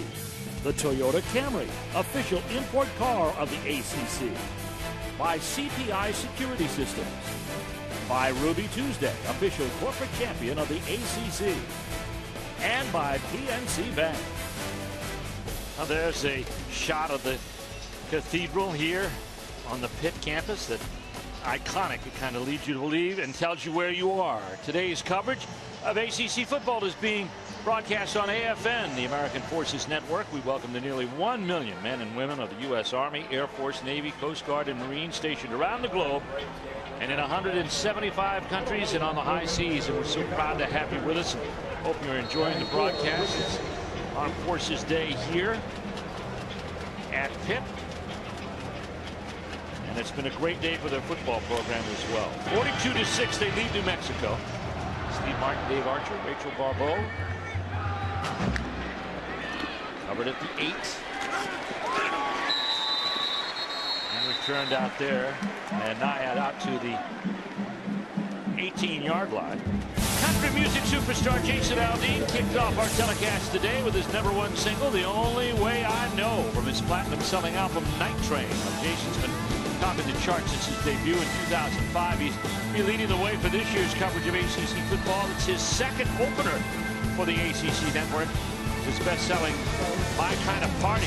I love that song. Kicked off the games in 2011.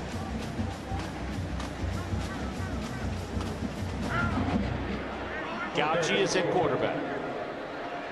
Seeing him more and more here over the last couple of plays for New Mexico. He'll take it to the corner. And take the tackle attempt at the 21-yard line. Dinapau with the tackle after a 2-yard gain. And let's go to our ACC studios and Tom Worman. Time for a Hardee's update. Late third quarter, Virginia Tech's Logan Thomas. Back of the end zone, DJ Cole. They missed the extra point and a subsequent field goal, but lead at ECU, 13-10, Steve. Tough game down there at East Carolina. Always is. You go to Greenville, you better put your football hat on and keep it on. And Frank Beamer knows best. Had some great outings in that rivalry. Here's Gauci on the keep. On second down, and he's close to a first down. He may have it. The way they're marking it, Arch out at the 30-yard. Think about this now. Pitt has substituted a number of players in on the defensive side of the football. So from an assignment football standpoint, some of the guys that are in the game probably didn't get as many reps as that front line unit. So now there's going to be a big test on some of these young kids that are now playing for the Panthers to get back into doing your job and not somebody else's. And a good run there by Gauci on the keep on the option play. So Gyeongbei is the running back for New Mexico, and he'll get the carry around the corner. He's got good size. Tipped up over there by Price. Juan Price, a gain of 6. Can get some room to the edge. This is something that I think you heard Bob Davie talk about. Good block there. Gets Price, and Price gets the tackle there out on the edge. But you heard Bob Davie talk to Rachel Barbeau as he came out from halftime. Interior, they're getting defeated inside, and so they want to work the edge of this defense. And they've got a couple of positive games here back to back out on the perimeter.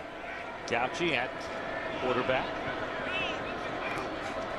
Man in motion, handoff inside, goes to Gyeongbei, and Gyeongbei's got some running room. More than that, he's into Pitt territory.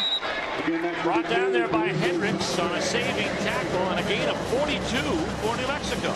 Well, they've substituted inside. McDonald not playing anymore, or Donald not playing anymore. Ezell's out of the game, and excellent job of knifing it inside with Gyeongbei. This is the first option of their option offense, is that dive play, and they have not been able to find any room in there until that play right there by Gyeongbei. Well, they heard you. They got Donald right back into the ballgame along with Ezell at those 2 tackle spots. 1st and 10 at the 23-yard line of Pitt. New Mexico on the move. Gauci hands off inside Gyeongbei. And not much there. Stopped after no gain by Thomas. Yeah, Todd Thomas is going to step up, but why did he have room to step up, Steve? Because of the 2 guys you just mentioned. Those 2 guys on the inside, Ezell and Donald, eat up blocks, eat up linemen to where the linebackers can run and make plays. At that time, Todd Thomas was the benefactor of those 2 big deep tackles as he make the play around the line of scrimmage. 2nd down and 10 for New Mexico. Trailing in this one, 42-6. And now Donald gets in. Now, was he drawn or is he offside? Offsides. Defense, by contact, 5 yards. First down. We got a shocker going on in Winston-Salem. Let's go to Tom Wormy. Thanks, Steve, Tom, and Tommy in the studio for a Hardee's update. And ULM is going back to the end zone. Get the ball to a good athlete in space and let him do the rest. Colton Browning, TD pass to Tavares May. ULM with a 21-13 lead at Wake.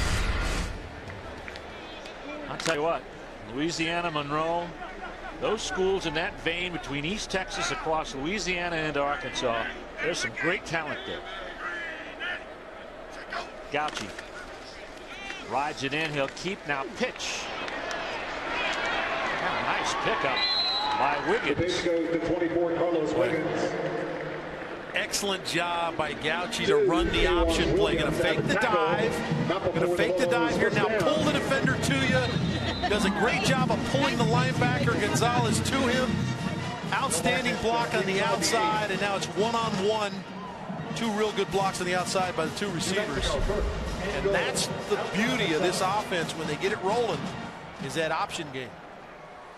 760 yards rushing for Gauci last year. Got it again. Keeps it. Ducks inside the 5. Gauci keeps on the option. He's doing very nice, keeping the sticks moving. Gordon, the first one to tackle. Against UT San Antonio, their first game of the season, Gauci ran for 116 yards, but suffered a concussion in the second game and was not able to play. So they were concerned about whether he cleared all the symptoms. Felt great throughout the week and was cleared by the doctors to play. And you can see he's got an outstanding feel for this option game. Gauci out of the gun, rides it inside, and it's going to be close. Carrying the ball that time to Marcus Rogers.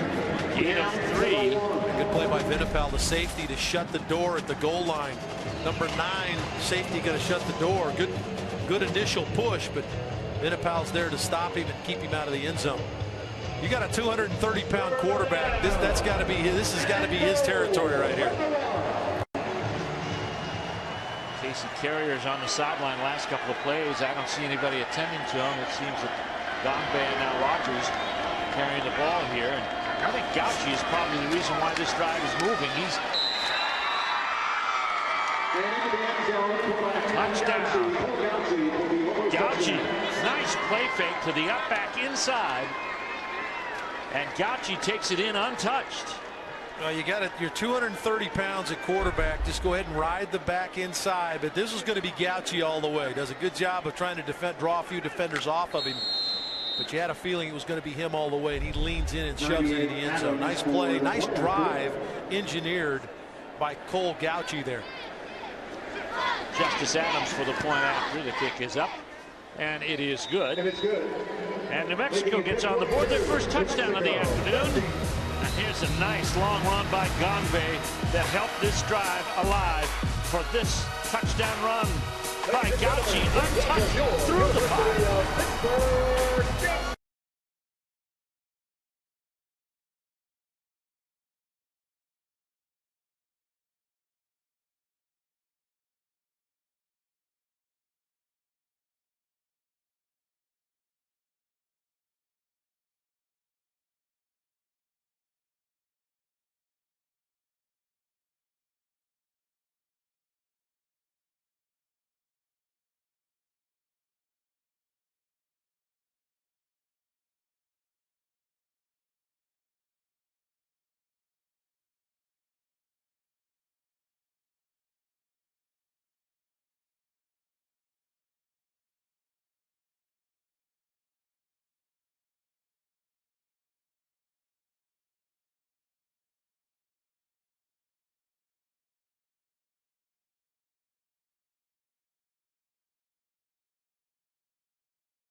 Forbes Field left here near the campus of the University of Pittsburgh. Forbes Field, the home to the Pirates, 1909 to 1971. Of course, now they play in PNC Park, where they lost last night 5-4 to Chicago.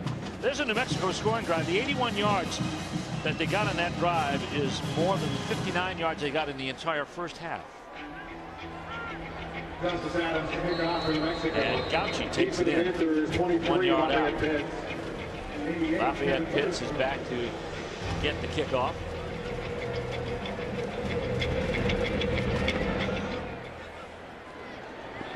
Pitt circles under it, has it at the 3. He's tripped up at the 15. Tabana in on the stop. It's a 17-yard gain, and Pitt will take over at the 21-yard line. All right, timeout on the field. 42-13. Pitt back after this word from your local ACC station.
ACC football games are brought to you in high definition by the ACC Network. Pittsburgh with the ball. Pitt Panthers have it at their own 20-yard line. There's a look across the river on the hill. This is a very scenic city, and their sports venues are very well placed as well. This is Bennett on 1st and 10. And let's see, Arch, if with a lead here, 42-13. Kind of try to take things conservatively, but is Tom Savage like that? Well, I think that this is Tom Savage earlier in the game through the interception start. The game came back, got back to a similar play. He missed the post the first time, got it to it there. Orndorff, his freshman tight end, catches the touchdown there. And, of course, the last play of the half where he scrambles out and finds his true freshman receiver, Tyler Boyd, in the back of the end zone. The reason he's still in the game is because he hasn't played very much. No. So he needs more playing time. And here's a ball out. Ball out by Connor, and it's picked up by New Mexico. It's going to be Brown picking it up. That is Isaiah Brown, a true freshman from Katy, Texas. Yeah, and give Bob Davies' team a ton of credit. He said, we're going to come out and play better football in the second half. A nice job of stripping the ball out there. They get the football back again on another short field opportunity for this Lobo offense, and had a lot of success with the perimeter run game. Gauci in the game, moving the ball with the option play. Let's see if Pitt's been very good in these sudden change short field situations defensively. They're faced with another one here. Yeah, this is the fourth they've had to defend, Art. Gauci, they haven't had to defend one with Gauci at quarterback. Is under further review. Ruling on the field was fumble. Now, the only thing they could be looking at is, does James Conner get down on the ground? Coming straight ahead, got good initial blocking up front. Good Ball hit out. from No, the he's side. not. I don't know what. Not really much to look at there. They got it right, the officiating crew. Yeah. Excellent job of coming in there and knocking the ball out. Looked like Ryan Santos, the free safety, came in there and stripped it out. Ruling on the field is confirmed. Fumble, recovery by New Mexico. First down. And let's go to our ACC studios and Tom Wormy.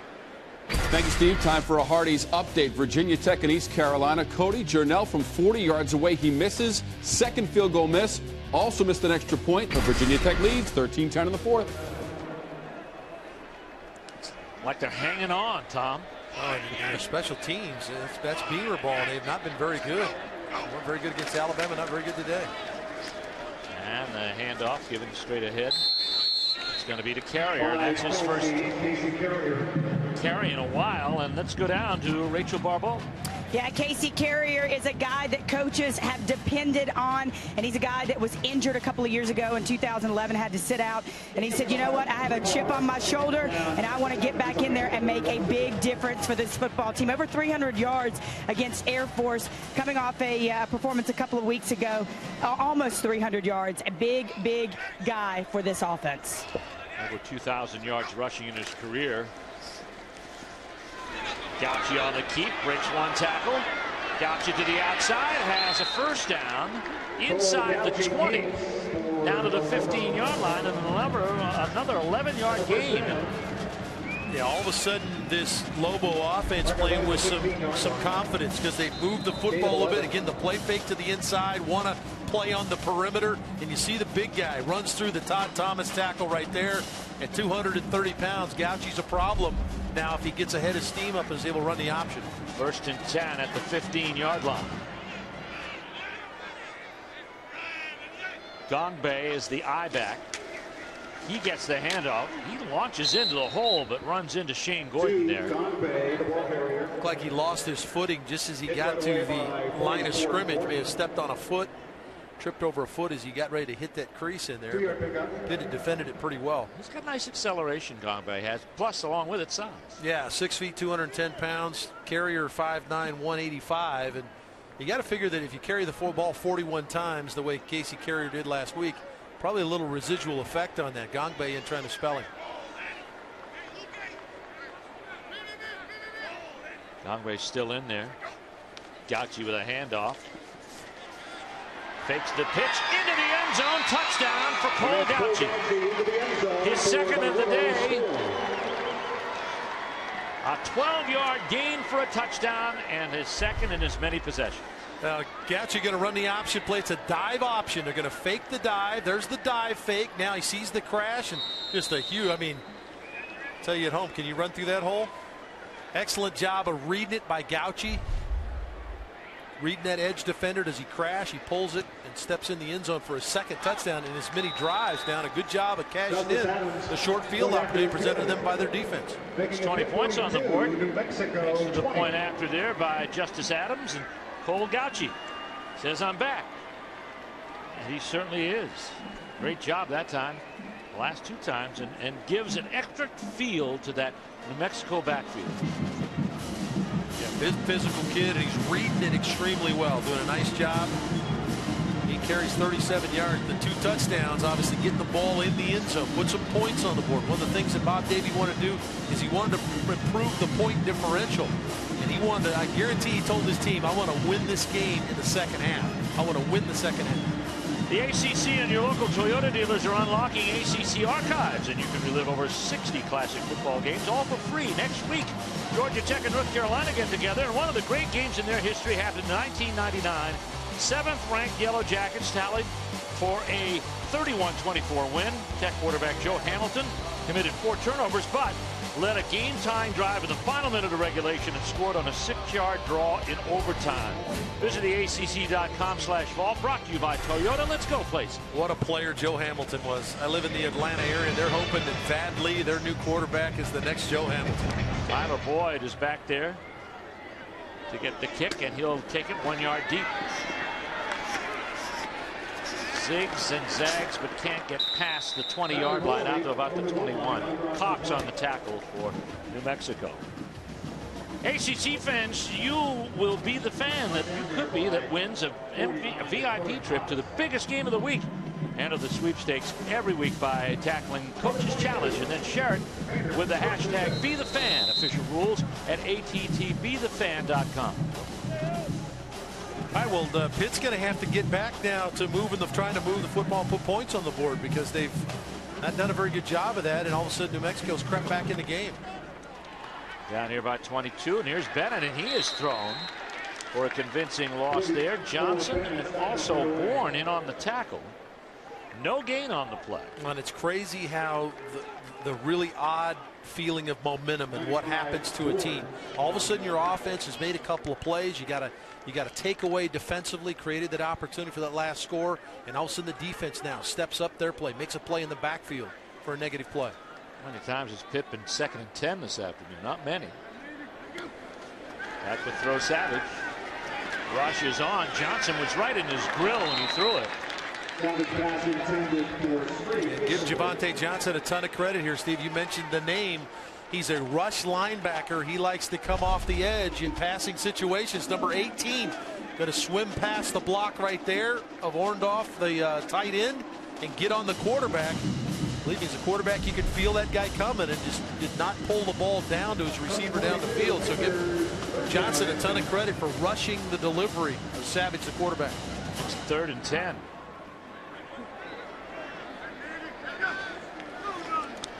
Savage to throw.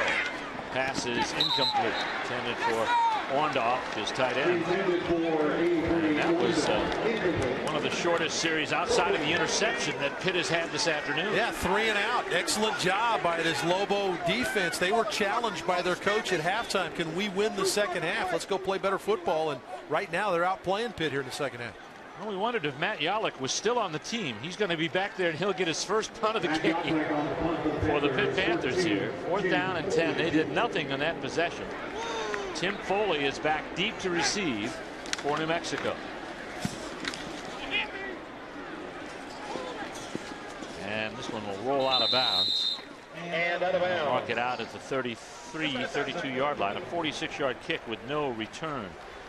Enter the CPI Red Zone Fan Experience Sweepstakes for your chance to win weekly prizes and the ultimate VIP trip for 4 to the ACC Football Championship game. Visit cpisecurity.com/ACC today to register for your chance to win.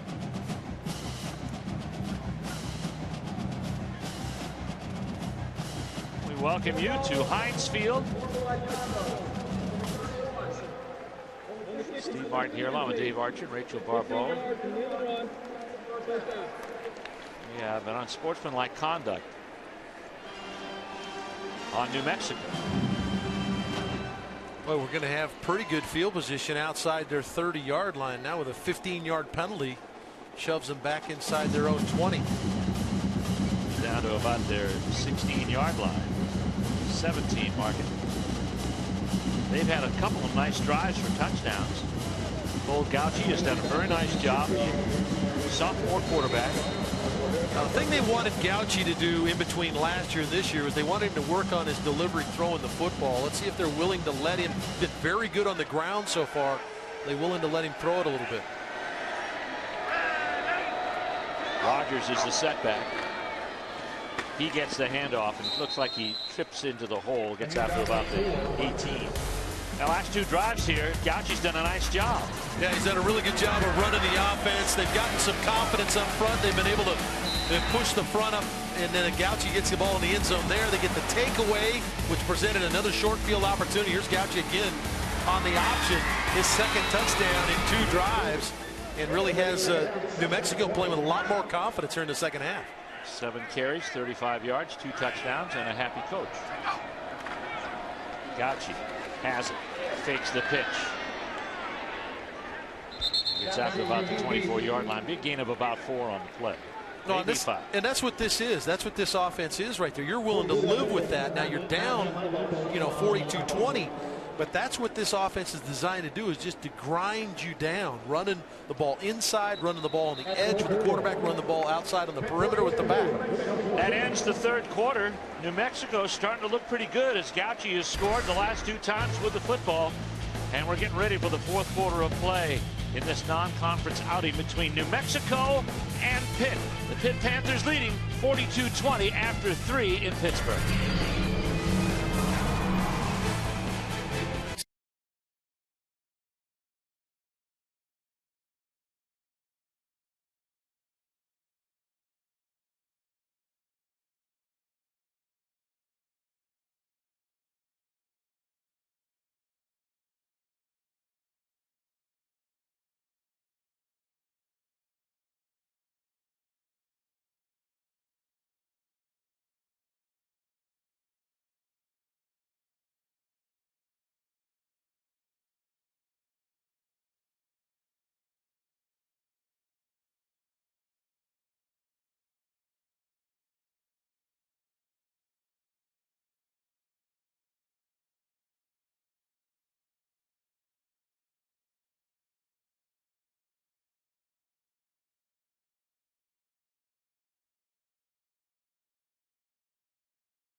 Our third quarter stats brought to you by the North Carolina Education Lottery. This year, North Carolina Education Lottery provides more than $73 million to students to help pay for college. And you saw the third quarter stats. Yeah, the number one stat is 14-7. Now Lobos lead the second half, and that's where Bob Davie wants his team to concentrate. And the third down and short. Gongay, no, it's going to be Gauci. Gauci does a good job hiding that football. He gets the first down, gets it out to the 34. It's an 8-yard gain. Hendricks on the stop for Pitt. Let's go back to those stats. New Mexico. Yeah, it's completely in the favor of Pitt. Other than the turnovers, the one turnover we saw here in the second half has led directly to 7 points for New Mexico. But it obviously in Pitt's direction all the way. Right now is the game that's going on here in the second half. And New Mexico feels very good about where they are. Cole Gauci is one of those reasons. He'll throw a ball on That first down play, it's going to be incomplete. And let's go down to Rachel Barbeau on the sidelines. Yeah, when I talked to Bob Davey at the half, he told me he wanted bigger, better things from his players in this second half, and he's obviously happy that they were able to punch it in. When we talked earlier in the week, he said one of the reasons he came back to coaching was to be a maker of men. He said he absolutely loves it when he gets that phone call 5, 10 years down the road and says, Coach, because of you, I'm a better man. Because of you, I'm a better son. I'm a better citizen. Steve? That's a worthy reason to stay or get back into coaching after being out for almost 10 years. Gongbe slips a tackle, tries to take the end, and is driven out of bounds short of the first down. They'll get out to about the 40-yard line. It'll be a gain of 7 on the play. Williams made the tackle. Yeah, because of some of the success that New Mexico's had running the football, Pitt not quite as aggressive, not squeezing the trigger on their decision-making defensively, and subsequently the game now being played a little bit more on Pitt's side of the line of scrimmage. They have to get back to playing with the same aggressiveness, keeping in mind their assignments and getting back after this offense. Gongbe and Anaya are the backs set there for Gauchi. They'll give it to Gongbe, and he is sent backwards as soon as he hit the line of scrimmage. He tried to follow Bratton into the hole, but couldn't turn back when he realized there was no hole thanks to Ezel. Well, let's look at the read. What makes Gauchi hand the football off? What made him hand the football off was Brian Murphy stayed outside and took the quarterback run away. He had to give it off, and a good job by the D tackles inside for Pitt to shut off the run lane. It's going to be a punt. Scare is in there. Witherspoon is back. It's a fake. Great job by Todd Thomas. The linebacker smelled it out all the way. Tried to take advantage of potentially the punt unit being on the field, but Thomas is one of their regular linebackers. He stepped through and makes the play. Presley tried to handle the fake. He get the yardage, couldn't do it. It's brought down, and that's where they'll take the football over. Pitt leads this one 42-20.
The Toyota Camry, official import car of the ACC. By Geico, official corporate champion of the ACC. By AT&T, exclusive wireless provider of the ACC. By Ruby Tuesday, official corporate champions of the ACC. And by the makers of 5 Hour Energy. And here's a look at PNC Park right next to Heinz Field. It'll be full tonight. Cubs are in town. Doesn't matter who's in town. The Pirates are in a pennant chase.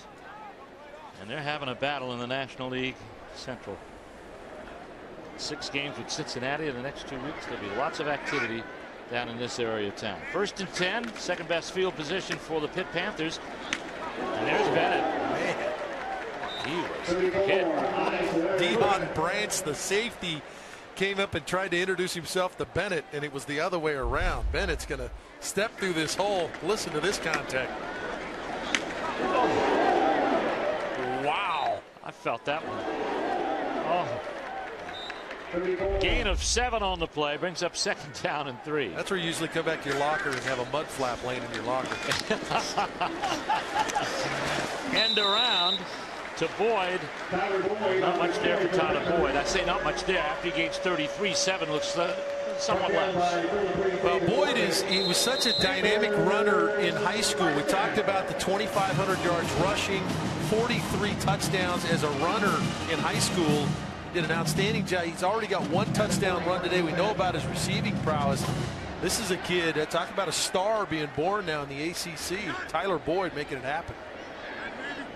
He's outside the shoulder of Devon Street. Here comes the pass. It is complete to Boyd. And it's going to be down to about the 13-yard line. Rainey makes the saving tackle after the 7-yard gain. Let's take a look at the red zone defense brought to you by CPI Security for New Mexico. Not very good. 7 possessions defensively, and they've allowed 6 touchdowns. That's 86%. That's not what you're looking for. Try to shut them down. That's just, I mean, what else are you going to do? I would say not. Arch. Handoff. Comes to Bennett. Bennett cuts inside. Touchdown, Pitt. 13 yards. Well, the offensive line did such a good job for Isaac Bennett here that Vanessa Gardner, number 82, doesn't have anybody to block. He's trying to find somebody to hit. He couldn't find anybody. This is a big day for the Pitt running backs. Devon Street, stock blocking. That's tough to do. Guy jumping around, but that's the way you finish a run.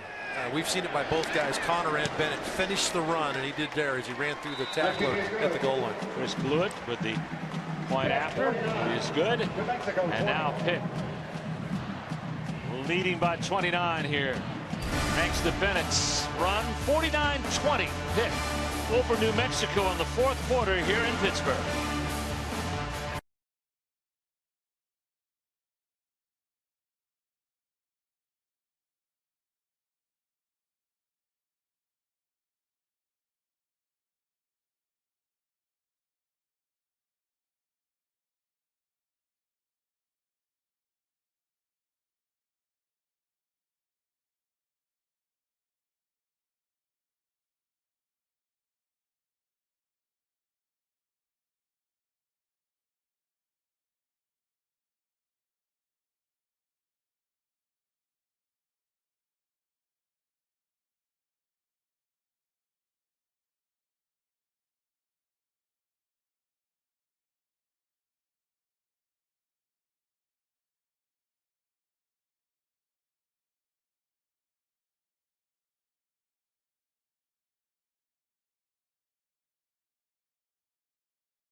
Cody Journell, 32-yard field goal, misses it left. His third miss of the game, Coach, but there's a penalty on the play. And what do you tell him? Last thing, don't rough the kicker.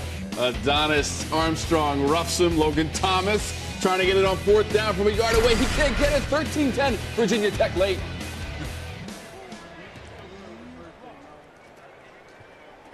Thank you very much, Tom and Tommy.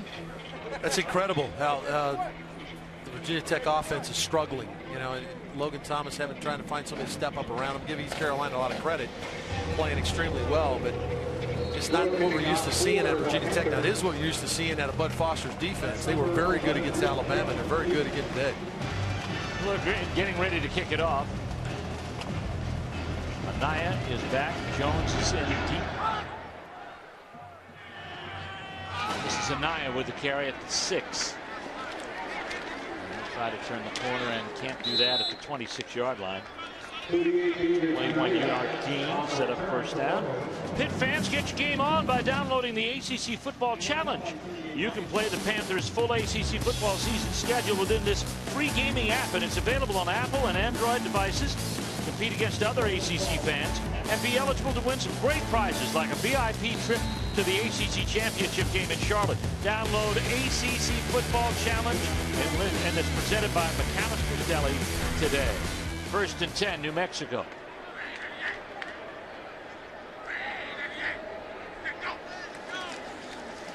This is Mitchum back in at quarterback, pursued as he gets to the edge. And he is brought out of bounds at the 32-yard line. Let's go to Rip Barbeau on the sidelines. Yeah, linebacker Todd Thomas has a great story. He did. He left the team in August. He was upset about running with the second team, and he said, I'm gone. And he stayed away for about a week. Paul Chris let him back on the team, and he has been playing lights out ever since. He was the 4th leading tackler in 2012, a Beaver Falls product, local kid. He made a huge play on that 4th down fake punt that allowed them to get the short field.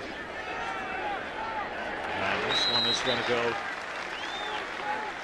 Rogers, DeMarcus Rogers, and he loses 5 on the play. That's a really active defense. They all run extremely well. They've done a nice job of being relentless and pursuing. Now, Coach Christ and the staff subbed in some younger players there for a little while. They've now gotten back to playing at a little bit higher level.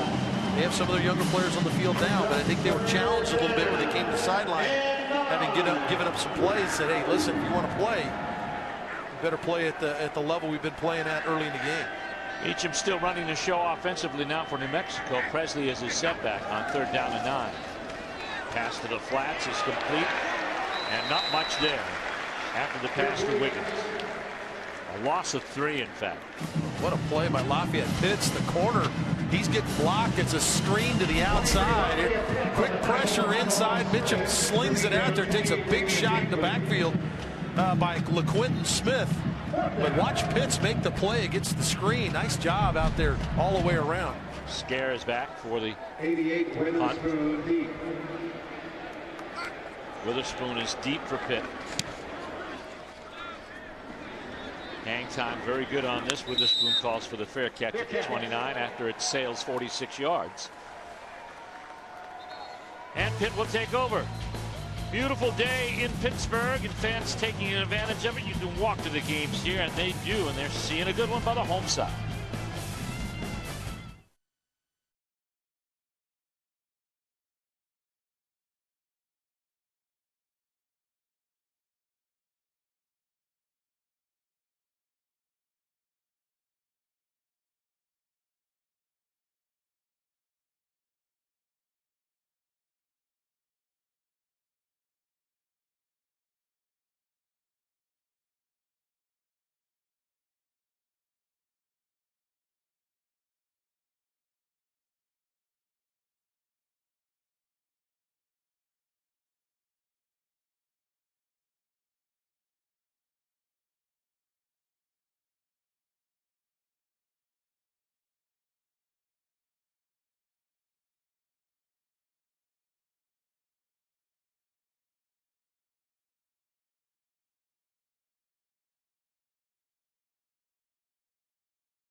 4th and 1 late, but the defense responds with 2 straight sacks. Mark Schumann gets Shane Carton for the safety. Virginia Tech leads 15-10 with a minute and a half to go at ECU.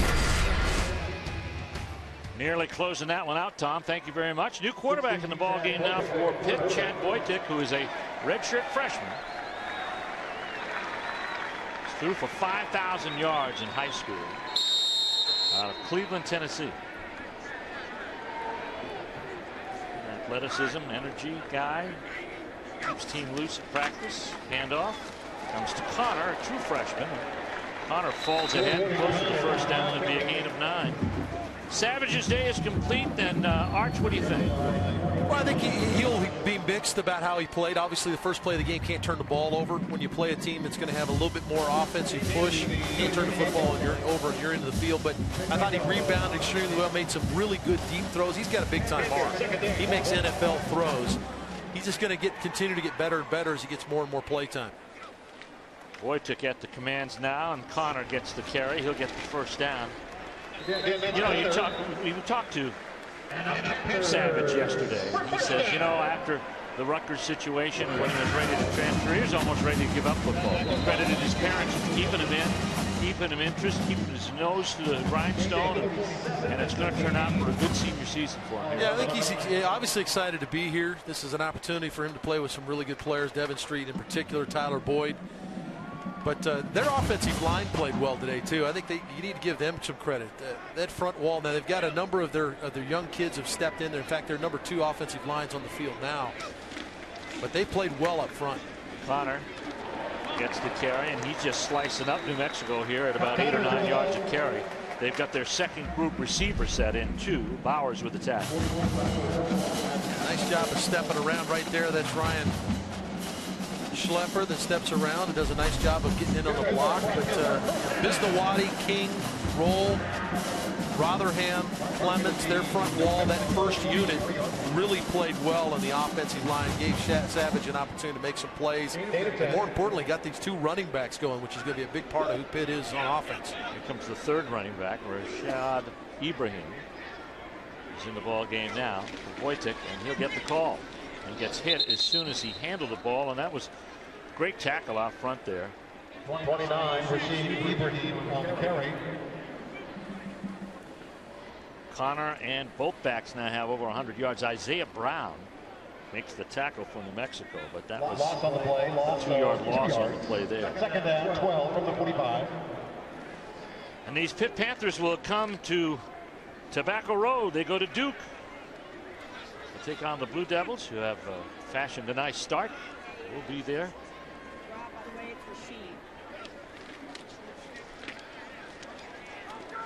First throw of the day. Wojtek, and the pass is complete. Out there in the flats to Garner. Manasseh Garner, who, like Savage, redshirted last year and had to watch TV while his team was on the road. And they are anxious to get some action, and they're getting it here this afternoon. You talk about that game next week where Pitt travels to Duke. Interesting matchup now. They'll get Brandon Connett in Durham, and he's an excellent run pass quarterback. They're getting a little bit of that today, but he'll be much better next weekend. Ibrahim dances outside. Shoot again by Brown. In fact, drives him out of bounds. Big game in the ACC with Duke and hosting Georgia Tech this afternoon, coming up about 3:30. So big game in conference. You talk about assignment football. You better have your assignment straight when you play for Georgia Tech. Clock rolling with about 6.5 minutes to go. 4th down and 2. Pitt going for it here. Connor is the lone setback.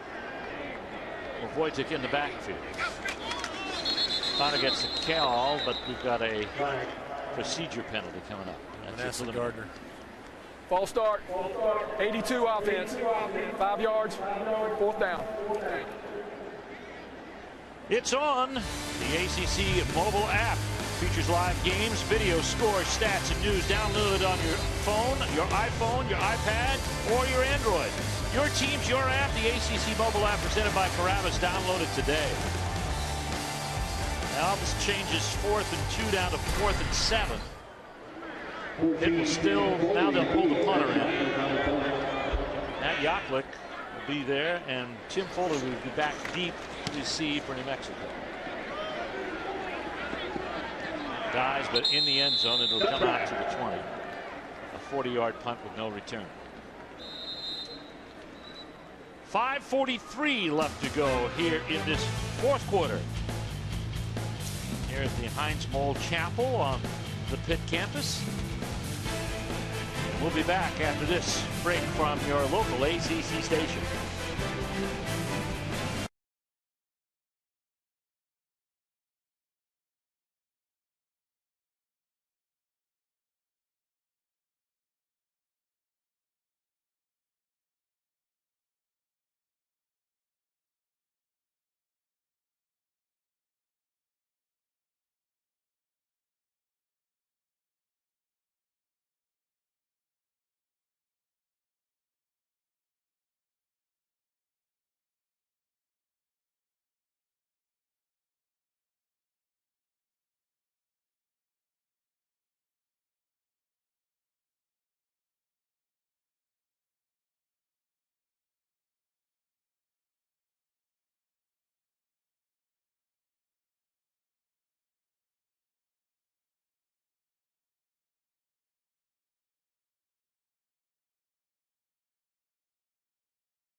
An exclusive production of Raycom Sports, also streaming live now on the ACC.com and the official ACC mobile app. Closed captioning for ACC football is brought to you by Bojangles' famous chicken and biscuits. It's Bo time. Mitchum still in there at quarterback. Terrell Presley is his setback. He'll get the call and weave his way over the 20 or about the 21. In the tackle, Todd Thomason with Quentin Smith. Second defensive line in the ball game now. That's going to be Soto, Renders, Smith, and Devin Cook. Actually, they've put in the true freshman, Steve. Tyreek Jarrett is in the game, number 54.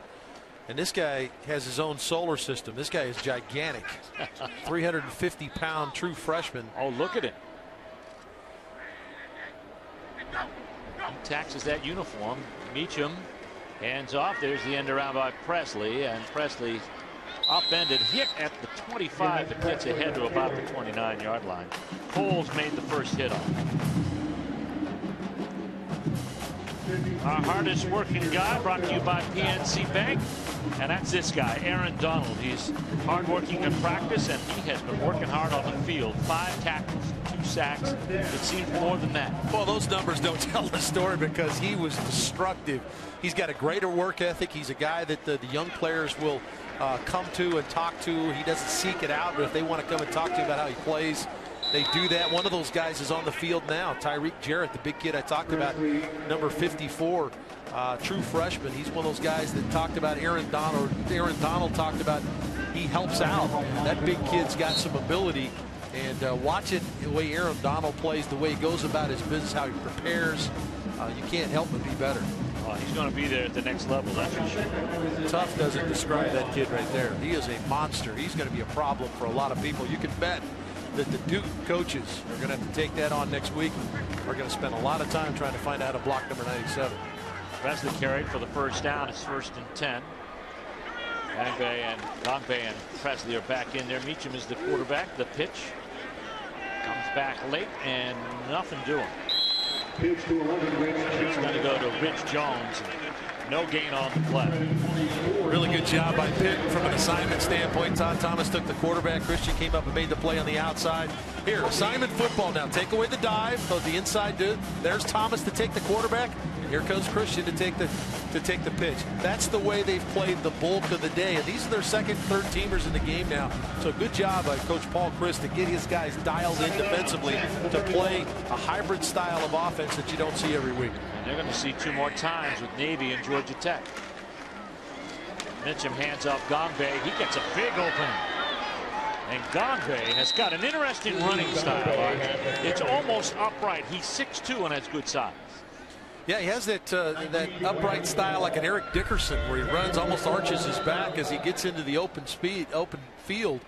But at 6 feet, 210 pounds, he's got good quickness for his size. 22-yard gain that time for Gongbe, and 1st and 10 for a Pitt team that just wants to make a pretty good account of itself. Or a New Mexico team wants to make a very good account of itself, and they're doing just that. Gongbe again, but he got hit in the backfield.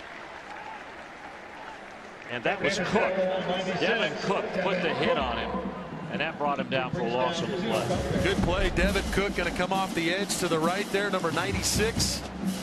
Doesn't even pay attention to the quarterback because that's not his job. He's not on the quarterback. His job is to stop the running back, and he does a good job of doing his job. And I know we've kind of beaten that one down, but that's really what it is. And I've been impressed with how everybody that stepped on the field, for the most part for Pitt, have done just that.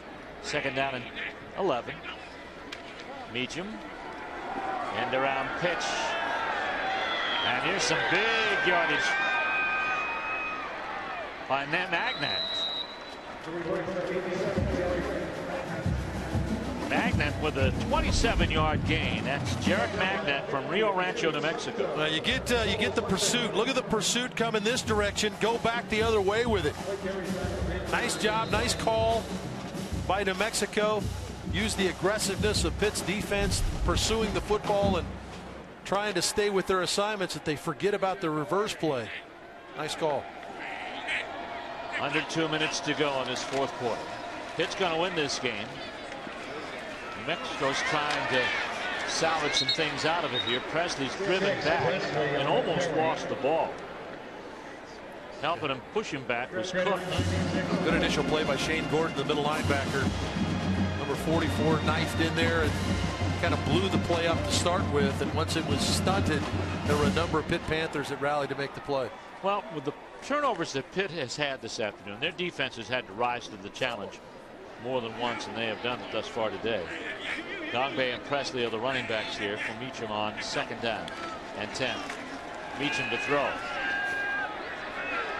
And he was looking for Presley in the end zone. That stops the clock with 1 minute flat to go in this ball game. Tried to throw the fade route there, and that's the tough part about playing a team that runs the option like this, is can you stay on coverage? Because as a corner, you may be a guy that's going to help in the force in the run game, and all of a sudden here goes the guy you're responsible for by you on a pass route. So nice job of staying disciplined there defensively. And heaven forbid if they ad-lib a pass pattern and you're out there committed. But that hasn't happened yet. 3rd down and 10. 49-20, Pitt in the lead. New Mexico with the ball. Gongbe with that upright style threads his way to the end zone. Touchdown from 20 yards out. Boy, you got a great block from Reese White. Reese White, number 80, is going to come in and get the block right there. A little wipe-off block.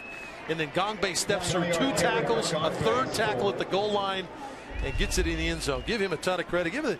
New Mexico continuing to compete, and I think that's what Bob Davie wanted them to do here in the 2nd half. And when you look at the numbers, they're going to win the 2nd half from a scoring standpoint. Justice Adams to kick the point after, and it is good. So New Mexico scores 49-27. We'll be back after this word from the Atlantic Coast Conference.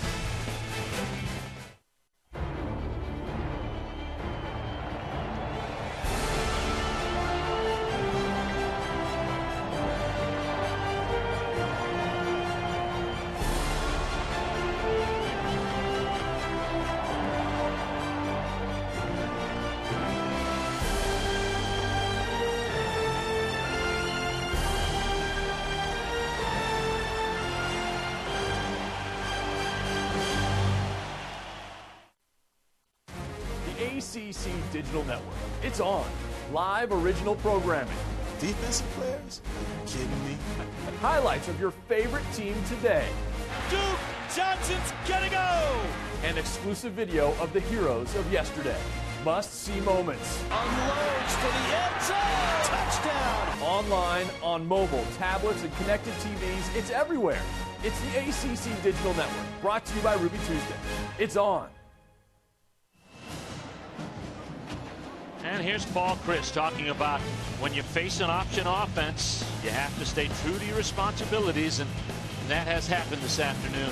Yeah, they really did a good job when they set the tone of this game. Outstanding job of playing the dive.